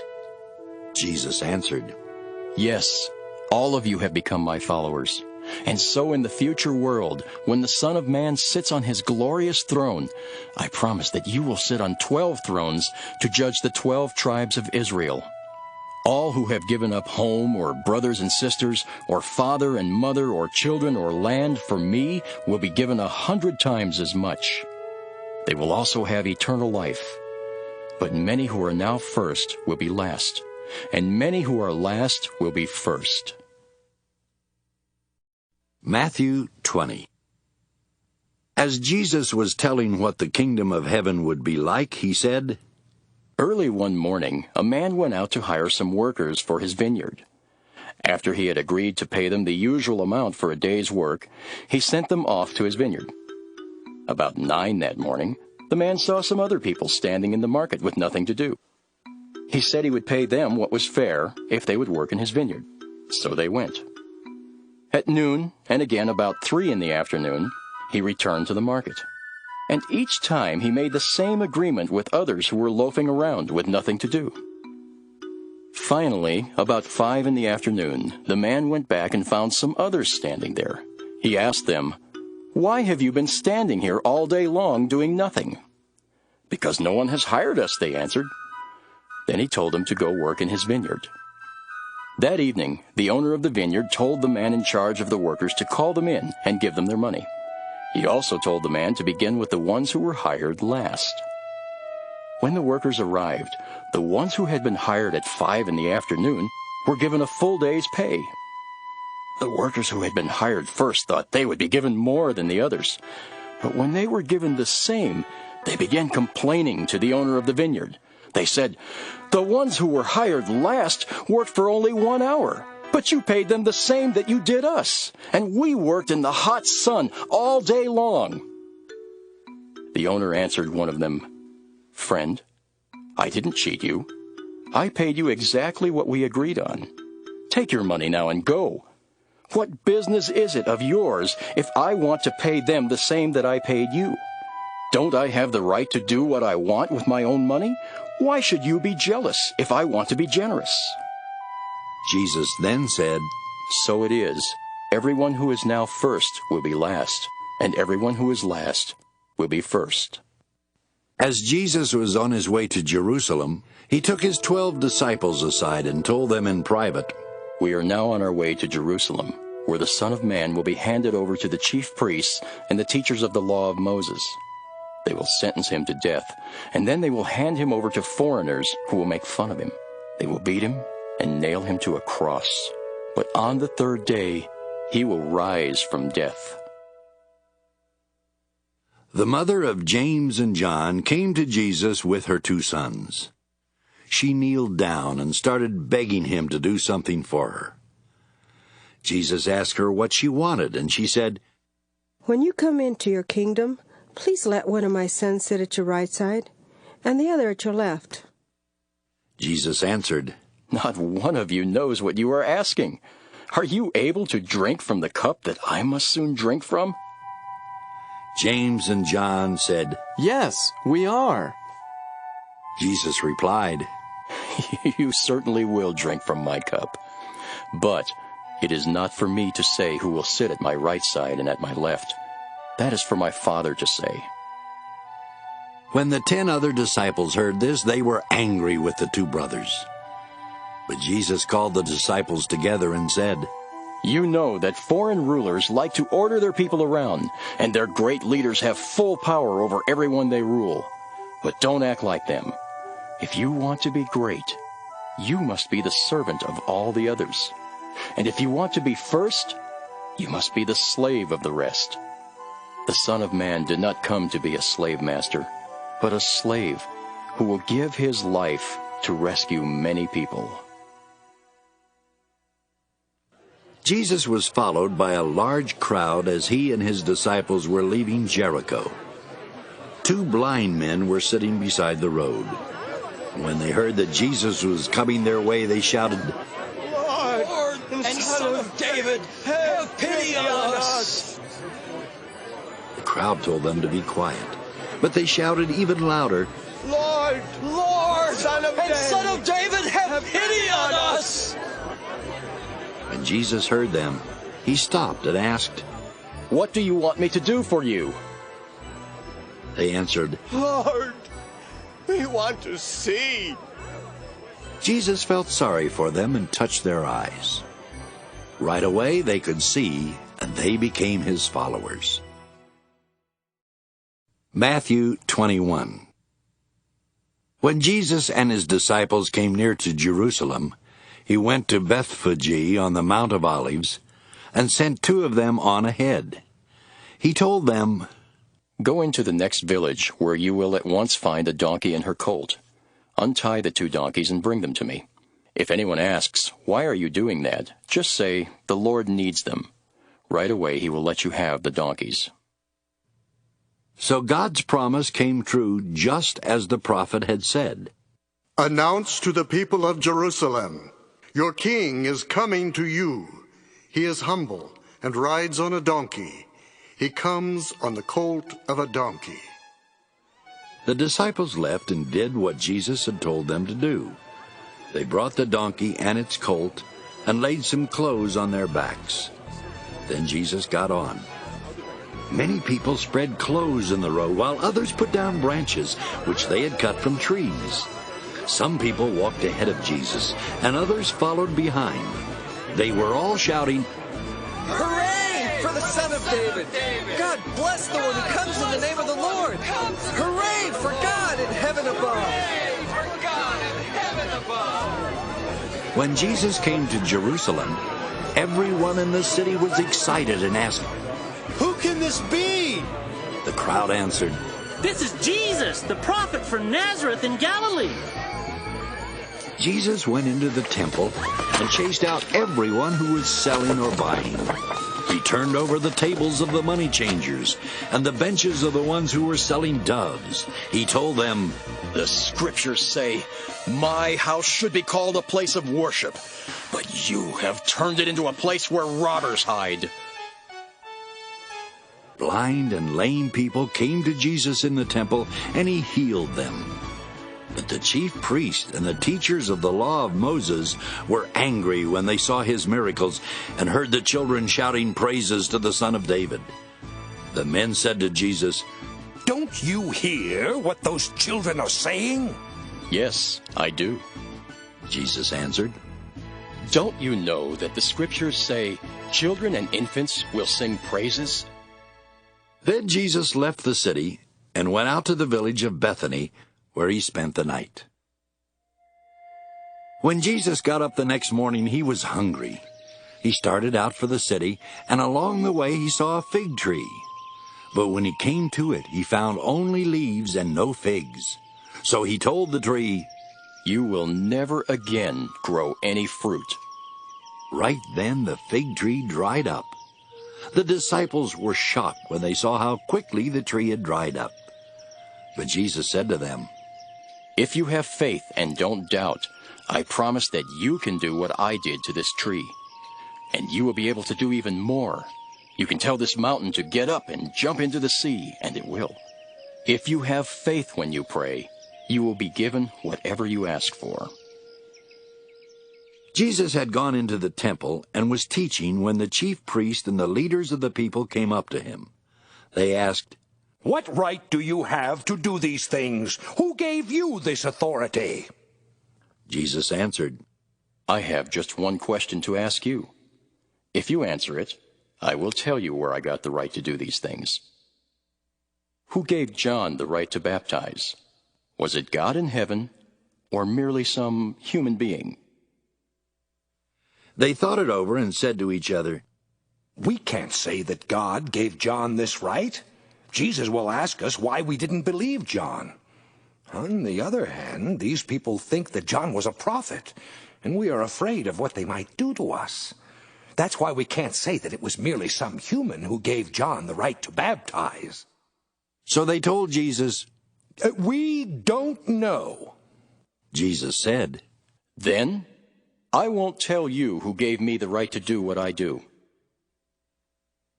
Jesus said, I will tell you a story about a man who had 2 sons. Then you can tell me what you think. The father went to the older son and said, Go work in the vineyard today. His son told him that he would not do it, but later he changed his mind and went. The man then told his younger son to go work in the vineyard. The boy said he would, but he didn't go. Which one of the sons obeyed his father? The older one, the chief priests and leaders answered. Then Jesus told them, You can be sure that tax collectors and bad women will get into the kingdom of God before you ever will. When John the Baptist showed you how to do right, you would not believe him. But these evil people did believe. And even when you saw what they did, you still would not change your minds and believe. Jesus told the chief priests and leaders to listen to this story. A landowner once planted a vineyard. He built a wall around it and dug a pit to crush the grapes in. He also built a lookout tower. Then he rented out his vineyard and left the country. When it was harvest time, the owner sent some servants to get his share of the grapes. But the renters grabbed those servants. They beat up one, killed one, and stoned one of them to death. He then sent more servants than he did the first time. But the renters treated them in the same way. Finally, the owner sent his own son to the renters because he thought they would respect him. But when they saw the man's son, they said, Someday he will own the vineyard. Let's kill him. Then we can have it all for ourselves. So they grabbed him, threw him out of the vineyard, and killed him. Jesus asked, When the owner of that vineyard comes, what do you suppose he will do to those renters? The chief priest and leaders answered, He will kill them in some horrible way. Then he will rent out his vineyard to people who will give him his share of grapes at harvest time. Jesus replied, Surely you know that the scriptures say, The stone that the builders tossed aside is now the most important stone of all. This is something the Lord has done, and it is amazing to us. I tell you that God's kingdom will be taken from you and given to people who will do what he demands. Anyone who stumbles over this stone will be crushed, and anyone it falls on will be smashed to pieces. When the chief priests and the Pharisees heard these stories, they knew that Jesus was talking about them. They looked for a way to kill him, but they were afraid to arrest Jesus because the people thought he was a prophet. Matthew 22. Once again, Jesus used stories to teach the people. The kingdom of heaven is like what happened when a king gave a wedding banquet for his son. The king sent some servants to tell the invited guests to come to the banquet, but the guests refused. He sent other servants to say to the guests, The banquet is ready. My cattle and prize calves have all been prepared. Everything is ready. Come to the banquet. But the guests did not pay any attention. Some of them left for their farms, and some went to their places of business. Others grabbed the servants, beat them up, and killed them. This made the king so furious that he sent an army to kill those murderers and burn down their city. Then he said to the servants, It is time for the wedding banquet, and the invited guests don't deserve to come. Go out to the street corners and tell everyone you meet to come to the banquet. They went out on the streets and brought in everyone they could find, good and bad alike, and the banquet room was filled with guests. When the king went in to meet the guests, he found that one of them was not wearing the right kind of clothes for the wedding. The king asked, Friend, why didn't you wear proper clothes for the wedding? But the guest had no excuse. So the king gave orders for that person to be tied hand and foot and to be thrown outside into the dark. That's where people will cry and grit their teeth in pain. Many are invited, but only a few are chosen. The Pharisees got together and planned how they could trick Jesus into saying something wrong. They sent some of their followers and some of Herod's followers to say to him, "Teacher, we know that you are honest. You teach the truth about what God wants people to do, and you treat everyone with the same respect, no matter who they are. Tell us what you think. Should we pay taxes to the emperor or not?" Jesus knew their evil thoughts and said, "Why are you trying to test me, you show-offs? Let me see one of the coins used for paying taxes." They brought him the silver coin, and he asked, "Whose picture and name are on it?" "The emperor's." They answered. Then Jesus told them, "Give the emperor what belongs to him, and give God what belongs to God." His answer surprised them so much that they walked away. The Sadducees did not believe that people would rise to life after death. So that same day, some of the Sadducees came to Jesus and said, "Teacher, Moses wrote that if a married man dies and has no children, his brother should marry the widow. Their first son would then be thought of as the son of the dead brother. Once there were 7 brothers who lived here. The first one married but died without having any children, so his wife was left to his brother. The same thing happened to the second and third brothers, and finally to all 7 of them. At last the woman died. When God raises people from death, whose wife will this woman be? She had been married to all 7 brothers." Jesus answered, "You are completely wrong. You don't know what the Scriptures teach, and you don't know anything about the power of God. When God raises people to life, they won't marry. They will be like the angels in heaven. And as for people being raised to life, God was speaking to you when he said, 'I am the God worshipped by Abraham, Isaac, and Jacob.' He is not the God of the dead, but of the living." The crowds were surprised to hear what Jesus was teaching. After Jesus had made the Sadducees look foolish, the Pharisees heard about it and got together. One of them was an expert in the Jewish law. So he tried to test Jesus by asking, "Teacher, what is the most important commandment in the law?" Jesus answered, "Love the Lord your God with all your heart, soul, and mind. This is the first and most important commandment. The second most important commandment is like this one, and it is, love others as much as you love yourself. All the law of Moses and the books of the prophets are based on these 2 commandments." While the Pharisees were still there, Jesus asked them, "What do you think about the Messiah? Whose family will he come from?" They answered, "He will be a son of King David." Jesus replied, "How then could the Spirit have David call the Messiah his Lord? David said, 'The Lord said to my Lord, sit at my right side until I make your enemies into a footstool for you.' If David called the Messiah his Lord, how can the Messiah be a son of King David?" No one was able to give Jesus an answer, and from that day on, no one dared ask him any more questions. Matthew 23. Jesus said to the crowds and to his disciples, "The Pharisees and the teachers of the law are experts in the law of Moses. So obey everything they teach you. But don't do as they do. After all, they say one thing and do something else. They pile heavy burdens on people's shoulders and won't lift a finger to help them. Everything they do is just to show off in front of others. They even make a big show of wearing scripture verses on their foreheads and arms, and they wear big tassels for everyone to see. They love the best seats at banquets and the front seats in the meeting places. And when they are in the market, they like to have people greet them as their teachers.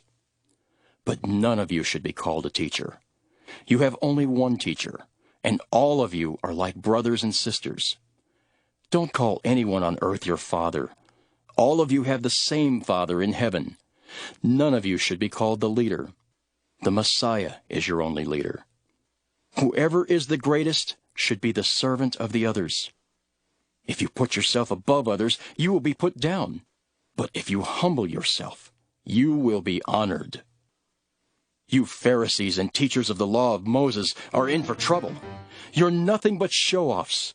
You lock people out of the kingdom of heaven. You won't go in yourselves, and you keep others from going in. You Pharisees and teachers of the law of Moses are in for trouble. You're nothing but show-offs.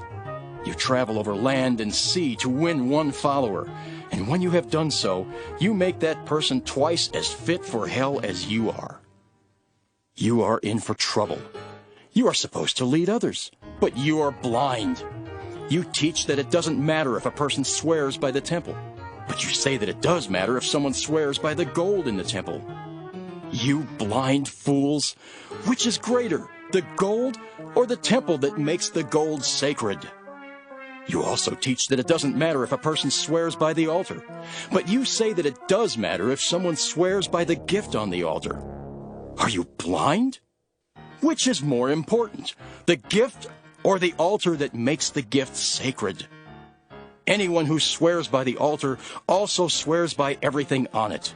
And anyone who swears by the temple also swears by God, who lives there. To swear by heaven is the same as swearing by God's throne, and by the one who sits on that throne. You Pharisees and teachers are show-offs, and you're in for trouble. You give God 1/10 of the spices from your garden, such as mint, dill, and cumin. Yet you neglect the more important matters of the law, such as justice, mercy, and faithfulness. These are the important things you should have done, though you should not have left the others undone either. You blind leaders, you strain out a small fly, but swallow a camel. You Pharisees and teachers are show-offs, and you're in for trouble. You wash the outside of your cups and dishes, while inside there is nothing but greed and selfishness.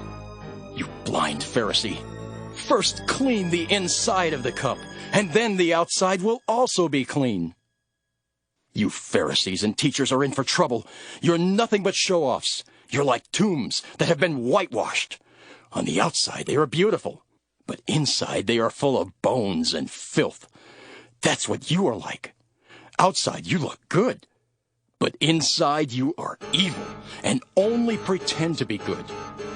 You Pharisees and teachers are nothing but show-offs, and you're in for trouble. You build monuments for the prophets and decorate the tombs of good people, and you claim that you would not have taken part with your ancestors in killing the prophets. But you prove that you really are the relatives of the ones who killed the prophets. So keep on doing everything they did. You are nothing but snakes, and the children of snakes. How can you escape going to hell? I will send prophets and wise people and experts in the law of Moses to you. But you will kill them or nail them to a cross or beat them in your meeting places or chase them from town to town. That's why you will be held guilty for the murder of every good person, beginning with the good man Abel. This also includes Berechiah's son Zechariah, the man you murdered between the temple and the altar. I can promise that you people living today will be punished for all these things. Jerusalem, Jerusalem, your people have killed the prophets and have stoned the messengers who were sent to you. I have often wanted to gather your people as a hen gathers her chicks under her wings, but you wouldn't let me. And now your temple will be deserted. You will not see me again until you say, "Blessed is the one who comes in the name of the Lord." Matthew 24. After Jesus left the temple, his disciples came over and said, "Look at all these buildings." Jesus replied, "Do you see these buildings? They will certainly all be torn down. Not one stone will be left in place."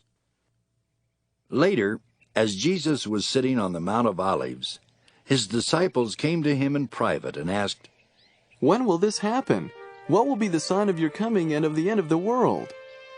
Jesus answered, Don't let anyone fool you. Many will come and claim to be me. They will say that they are the Messiah, and they will fool many people. You will soon hear about wars and threats of wars, but don't be afraid. These things will have to happen first, but that is not the end.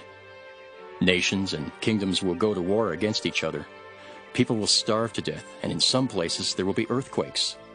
But this is just the beginning of troubles. You will be arrested, punished, and even killed. Because of me, you will be hated by people of all nations. Many will give up and will betray and hate each other. Many false prophets will come and fool a lot of people.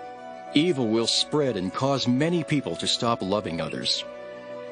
But if you keep on being faithful right to the end, you will be saved.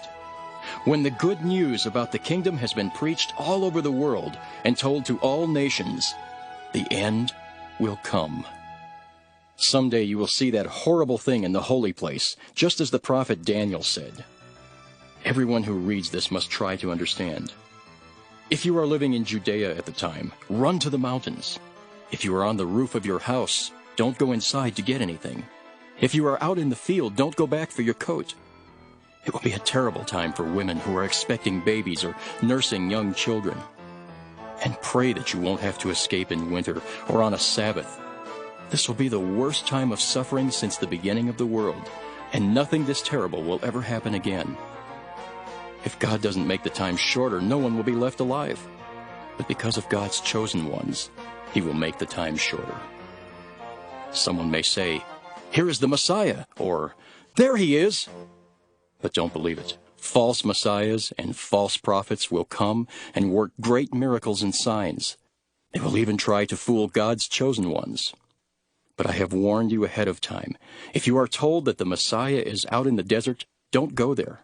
And if you are told that He is in some secret place, don't believe it. The coming of the Son of Man will be like lightning that can be seen from east to west. Where there is a corpse, there will always be buzzards. Right after those days of suffering, the sun will become dark and the moon will no longer shine. The stars will fall and the powers in the sky will be shaken. Then a sign will appear in the sky, and there will be the Son of Man.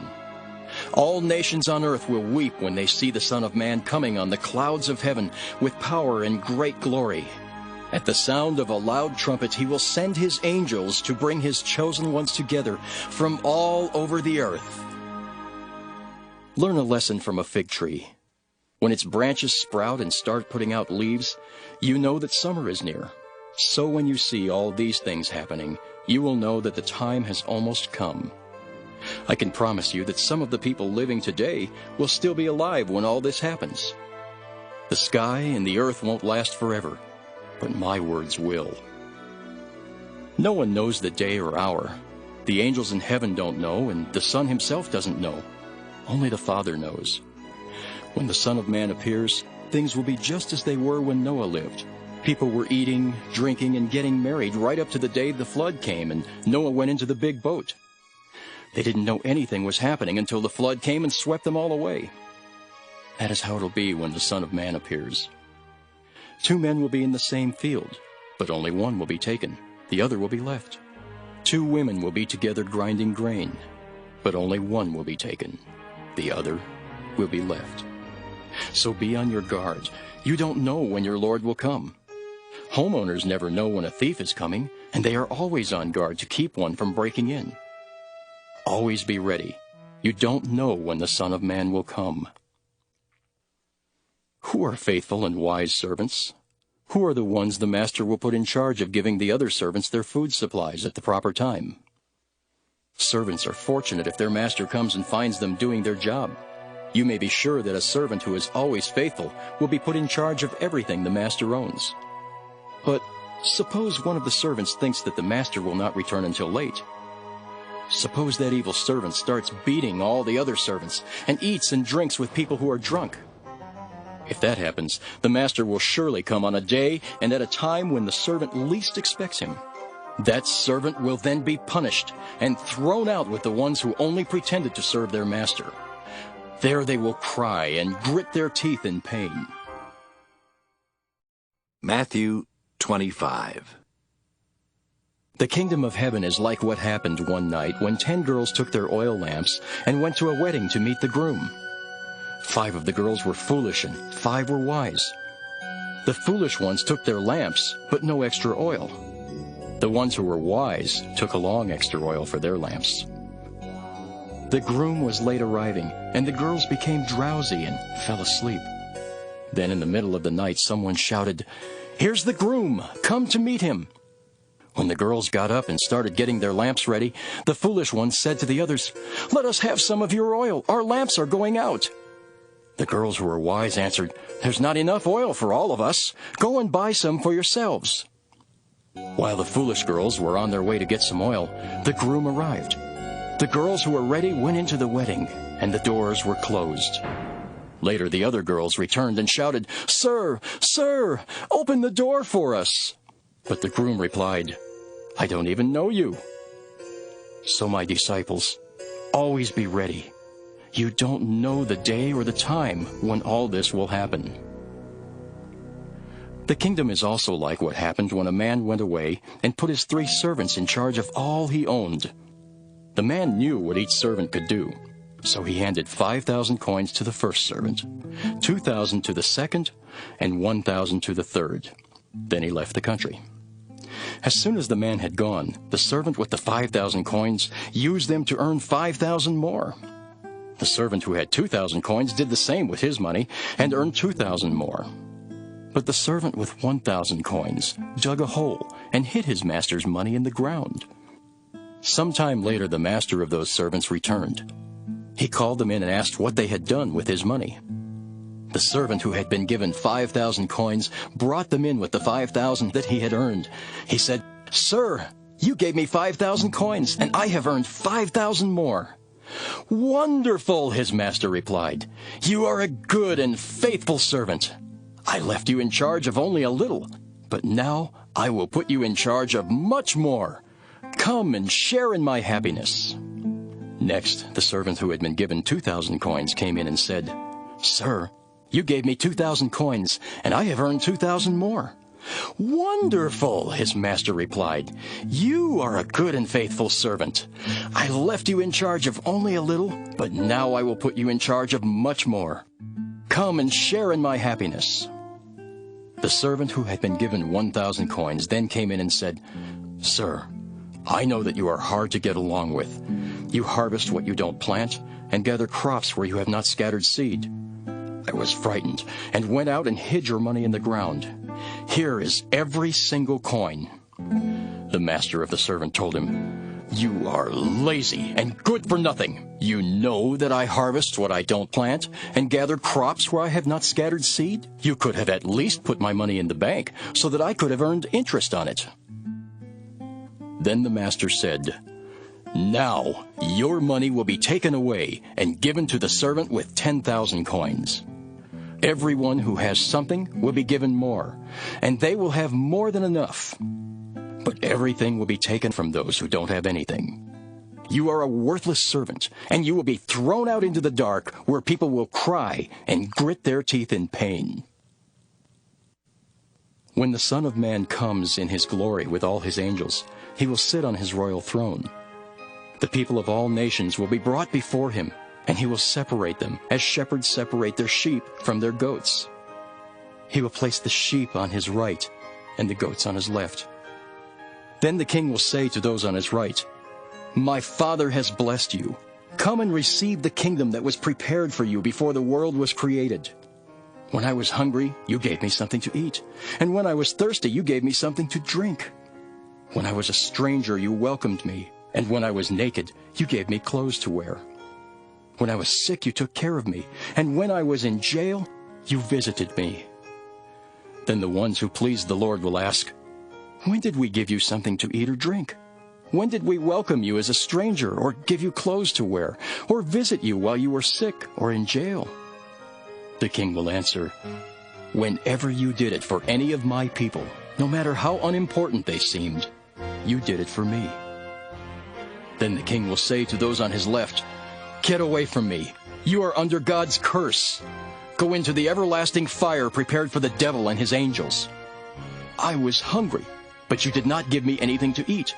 And I was thirsty, but you did not give me anything to drink. I was a stranger, but you did not welcome me.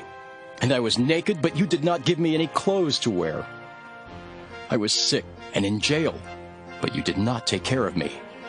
Then the people will ask, Lord, when did we fail to help you when you were hungry or thirsty, or a stranger, or naked, or sick, or in jail? The king will say to them, whenever you failed to help any of my people, no matter how unimportant they seemed, you failed to do it for me. Then Jesus said, those people will be punished forever, but the ones who pleased God will have eternal life. Matthew 26. When Jesus had finished teaching, he told his disciples, you know that 2 days from now will be Passover. That is when the Son of Man will be handed over to his enemies and nailed to a cross. At that time, the chief priest and the nation's leaders were meeting at the home of Caiaphas, the high priest. They planned how they could sneak around and have Jesus arrested and put to death. But they said, we must not do it during Passover because the people will riot. Jesus was in the town of Bethany, eating at the home of Simon, who had leprosy. A woman came in with a bottle of expensive perfume and poured it on Jesus' head. But when his disciples saw this, they became angry. They said, why such a waste? We could have sold this perfume for a lot of money and given it to the poor. Jesus knew what they were thinking, and he said, why are you bothering this woman? She has done a beautiful thing for me. You will always have the poor with you, but you will not always have me. She has poured perfume on my body to prepare it for burial. You may be sure that wherever the good news is told all over the world, people will remember what she has done, and they will tell others. Judas Iscariot was one of the 12 disciples. He went to the chief priests and asked, how much will you give me if I help you arrest Jesus? They paid Judas 30 silver coins, and from then on, he started looking for a good chance to betray Jesus. On the first day of the Feast of Thin Bread, Jesus' disciples came to him and asked, where do you want us to prepare the Passover meal? Jesus told them to go to a certain man in the city and tell him, our teacher says, my time has come. I want to eat the Passover meal with my disciples in your home. They did as Jesus told them and prepared the meal.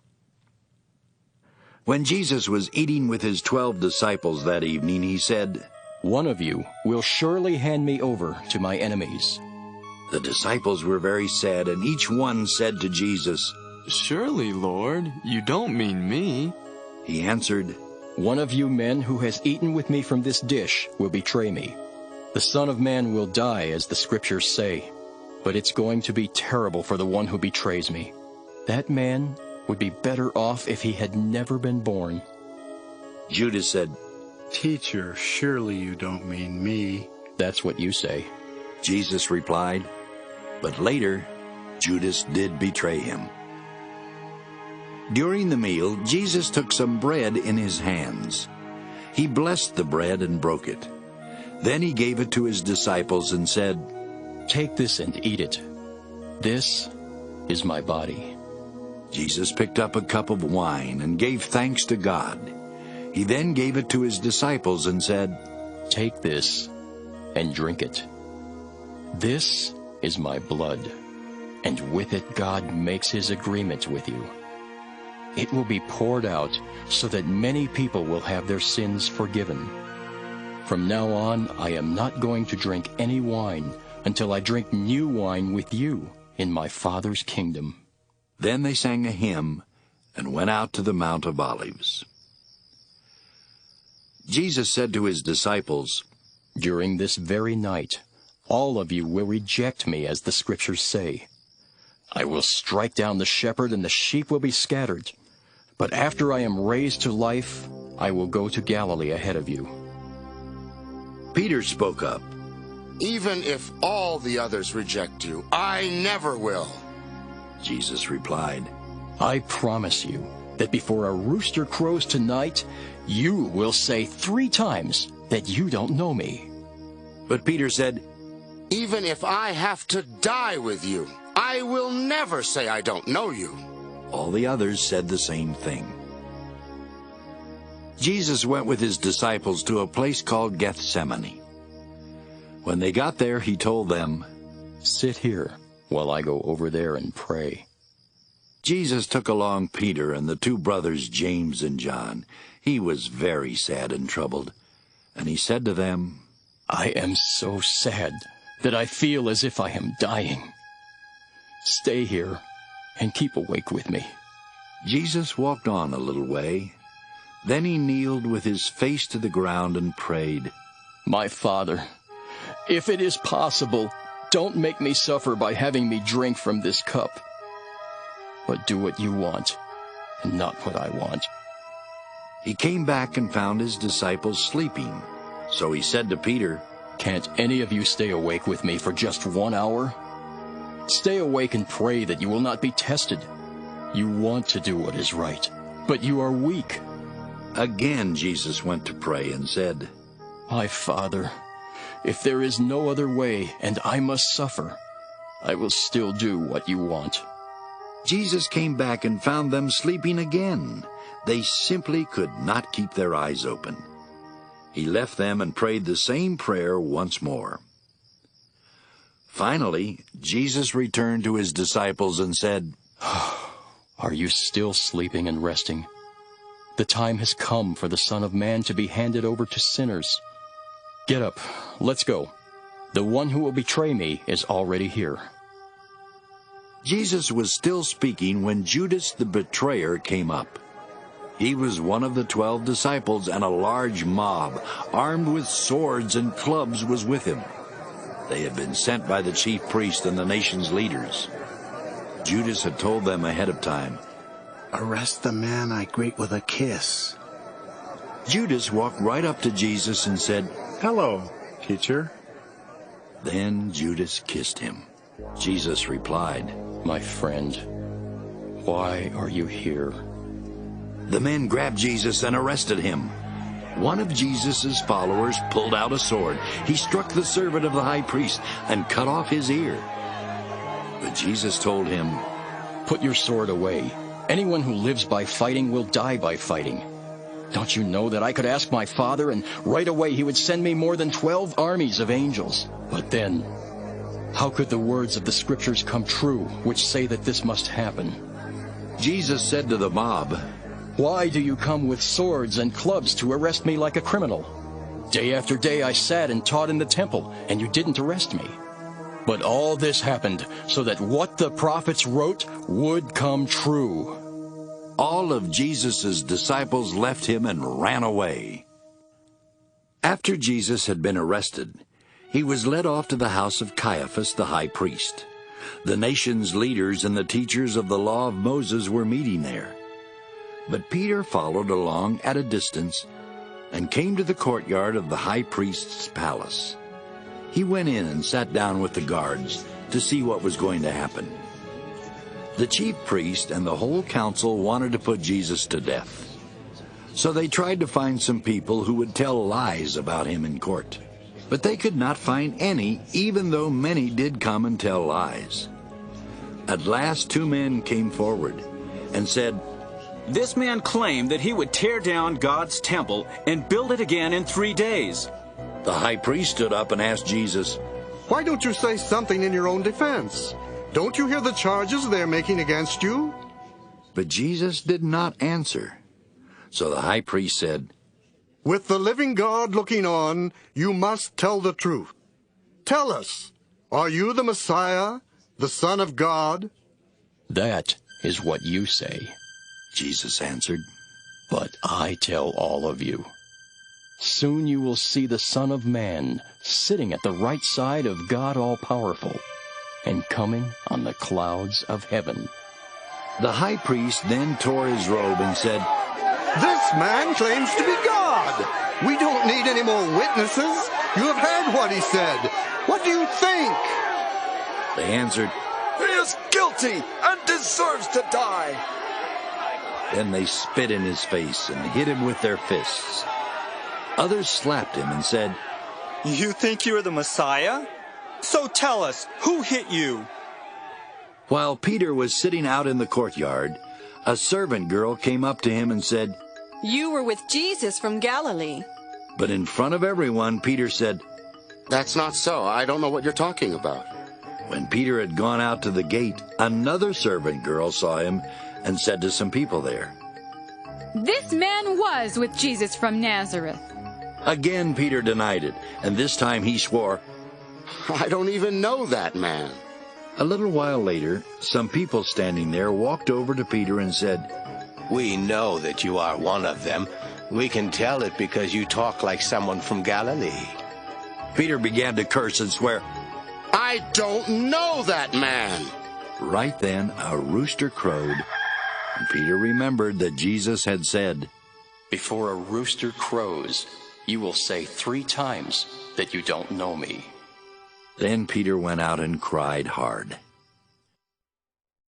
Matthew 27. Early the next morning, all the chief priests and the nation's leaders met and decided that Jesus should be put to death.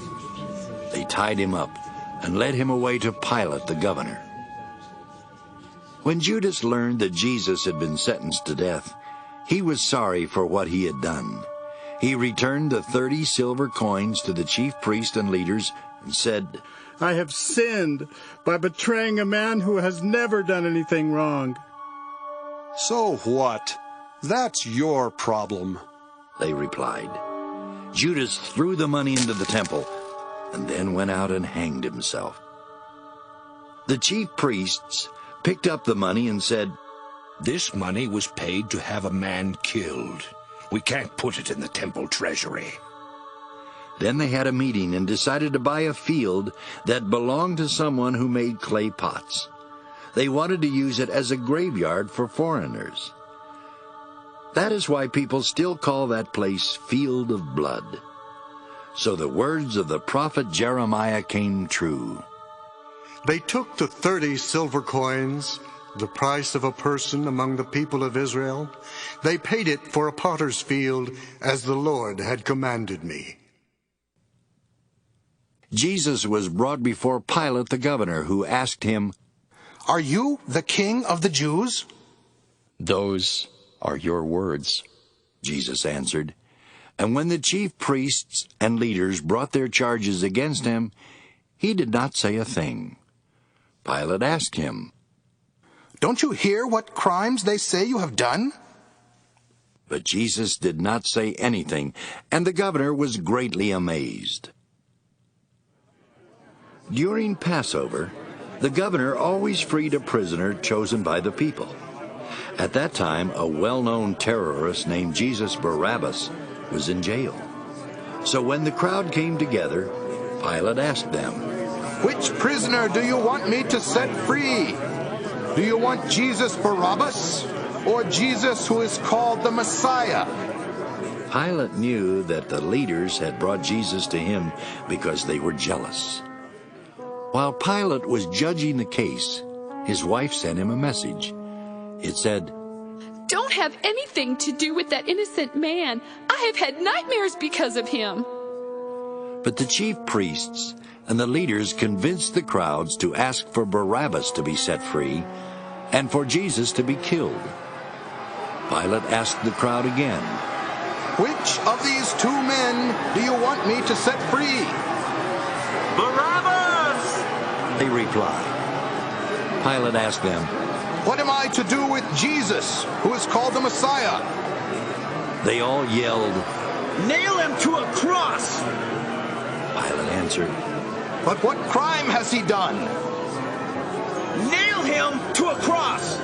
They yelled even louder. Pilate saw that there was nothing he could do, and that the people were starting to riot. So he took some water and washed his hands in front of them, and said, I won't have anything to do with killing this man. You are the ones doing it. Everyone answered, We and our descendants will take the blame for his death. Pilate set Barabbas free. Then he ordered his soldiers to beat Jesus with a whip and nail him to a cross. The governor's soldiers led Jesus into the fortress and brought together the rest of the troops. They stripped off Jesus' clothes and put a scarlet robe on him. They made a crown out of thorn branches and placed it on his head, and they put a stick in his right hand. The soldiers kneeled down and pretended to worship him. They made fun of him and shouted, Hey, you king of the Jews! Ha! Then they spit on him. They took the stick from him and beat him on the head with it. When the soldiers had finished making fun of Jesus, they took off the robe. They put his own clothes back on him and led him off to be nailed to a cross. On the way, they met a man from Cyrene named Simon, and they forced him to carry Jesus' cross. They came to a place named Golgotha, which means place of the skull. There they gave Jesus some wine mixed with a drug to ease the pain. But when Jesus tasted what it was, he refused to drink it. The soldiers nailed Jesus to a cross and gambled to see who would get his clothes. Then they sat down to guard him. Above his head, they put a sign that told why he was nailed there. It read, This is Jesus, the King of the Jews. The soldiers also nailed 2 criminals on crosses, one to the right of Jesus and the other to his left. People who passed by said terrible things about Jesus. They shook their heads and shouted, So you're the one who claimed you could tear down the temple and build it again in 3 days. If you are God's son, save yourself and come down from the cross. The chief priests, the leaders, and the teachers of the law of Moses also made fun of Jesus. They said, He saved others, but he can't save himself. If he is the king of Israel, he should come down from the cross. Then we will believe him. He trusted God, so let God save him, if he wants to. He even said he was God's son. The 2 criminals also said cruel things to Jesus.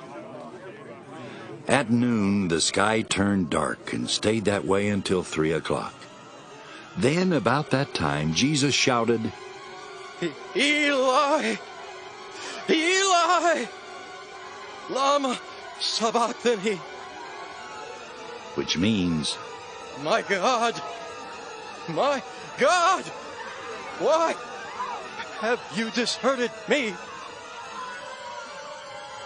Some of the people standing there heard Jesus and said, He's calling for Elijah. One of them at once ran and grabbed a sponge. He soaked it in wine, then put it on a stick and held it up to Jesus. Others said, Wait! Let's see if Elijah will come and save him. Once again Jesus shouted, and then he died. At once the curtain in the temple was torn in 2 from top to bottom. The earth shook and rocks split apart. Graves opened and many of God's people were raised to life. Then after Jesus had risen to life, they came out of their graves and went into the holy city where many people saw them. The officer and the soldiers guarding Jesus felt the earthquake and saw everything else that happened. They were frightened and said, This man really was God's son. Many women were looking on from a distance. They had come with Jesus from Galilee to be of help to him.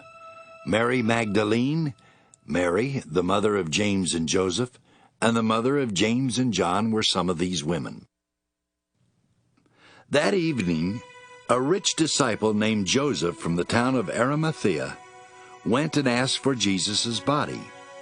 Pilate gave orders for it to be given to Joseph, who took the body and wrapped it in a clean linen cloth. Then Joseph put the body in his own tomb that had been cut into solid rock and had never been used.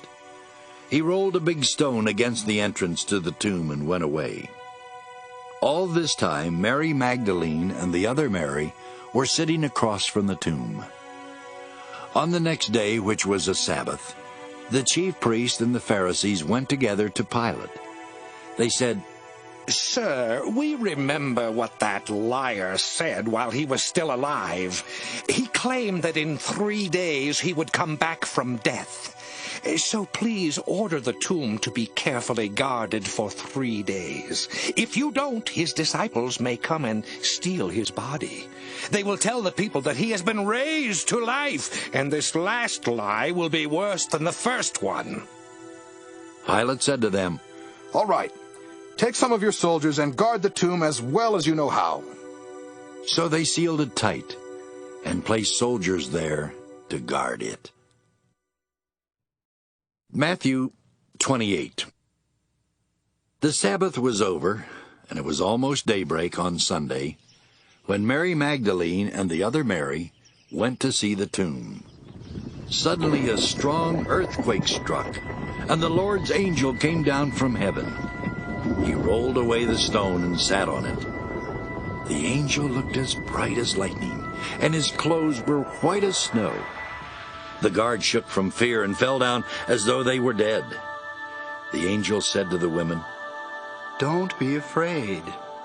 I know you are looking for Jesus, who was nailed to a cross. He is not here. God has raised him to life, just as Jesus said he would. Come, see the place where his body was lying. Now hurry. Tell his disciples that he has been raised to life and is on his way to Galilee. Go there, and you will see him. That is what I came to tell you." The women were frightened and yet very happy as they hurried from the tomb and ran to tell his disciples. Suddenly Jesus met them and greeted them. They went near to him, held on to his feet, and worshipped him. Jesus said to them, "Don't be afraid. Tell my followers to go to Galilee. They will see me there." While the women were on their way, some soldiers who had been guarding the tomb went into the city. They told the chief priest everything that had happened. So the chief priest met with the leaders and decided to bribe the soldiers with a lot of money. They said to the soldiers, "Tell everyone that Jesus' disciples came during the night and stole his body while you were asleep. If the governor hears about this, we will talk to him. You won't have anything to worry about." The soldiers took the money and did what they were told. The Jewish people still tell each other this story. Jesus' 11 disciples went to a mountain in Galilee where Jesus had told them to meet him. They saw him and worshipped him, but some of them doubted. Jesus came to them and said, "I have been given all authority in heaven and on earth. Go to the people of all nations and make them my disciples. Baptize them in the name of the Father, the Son, and the Holy Spirit, and teach them to do everything I have told you. I will be with you always, even until the end of the world."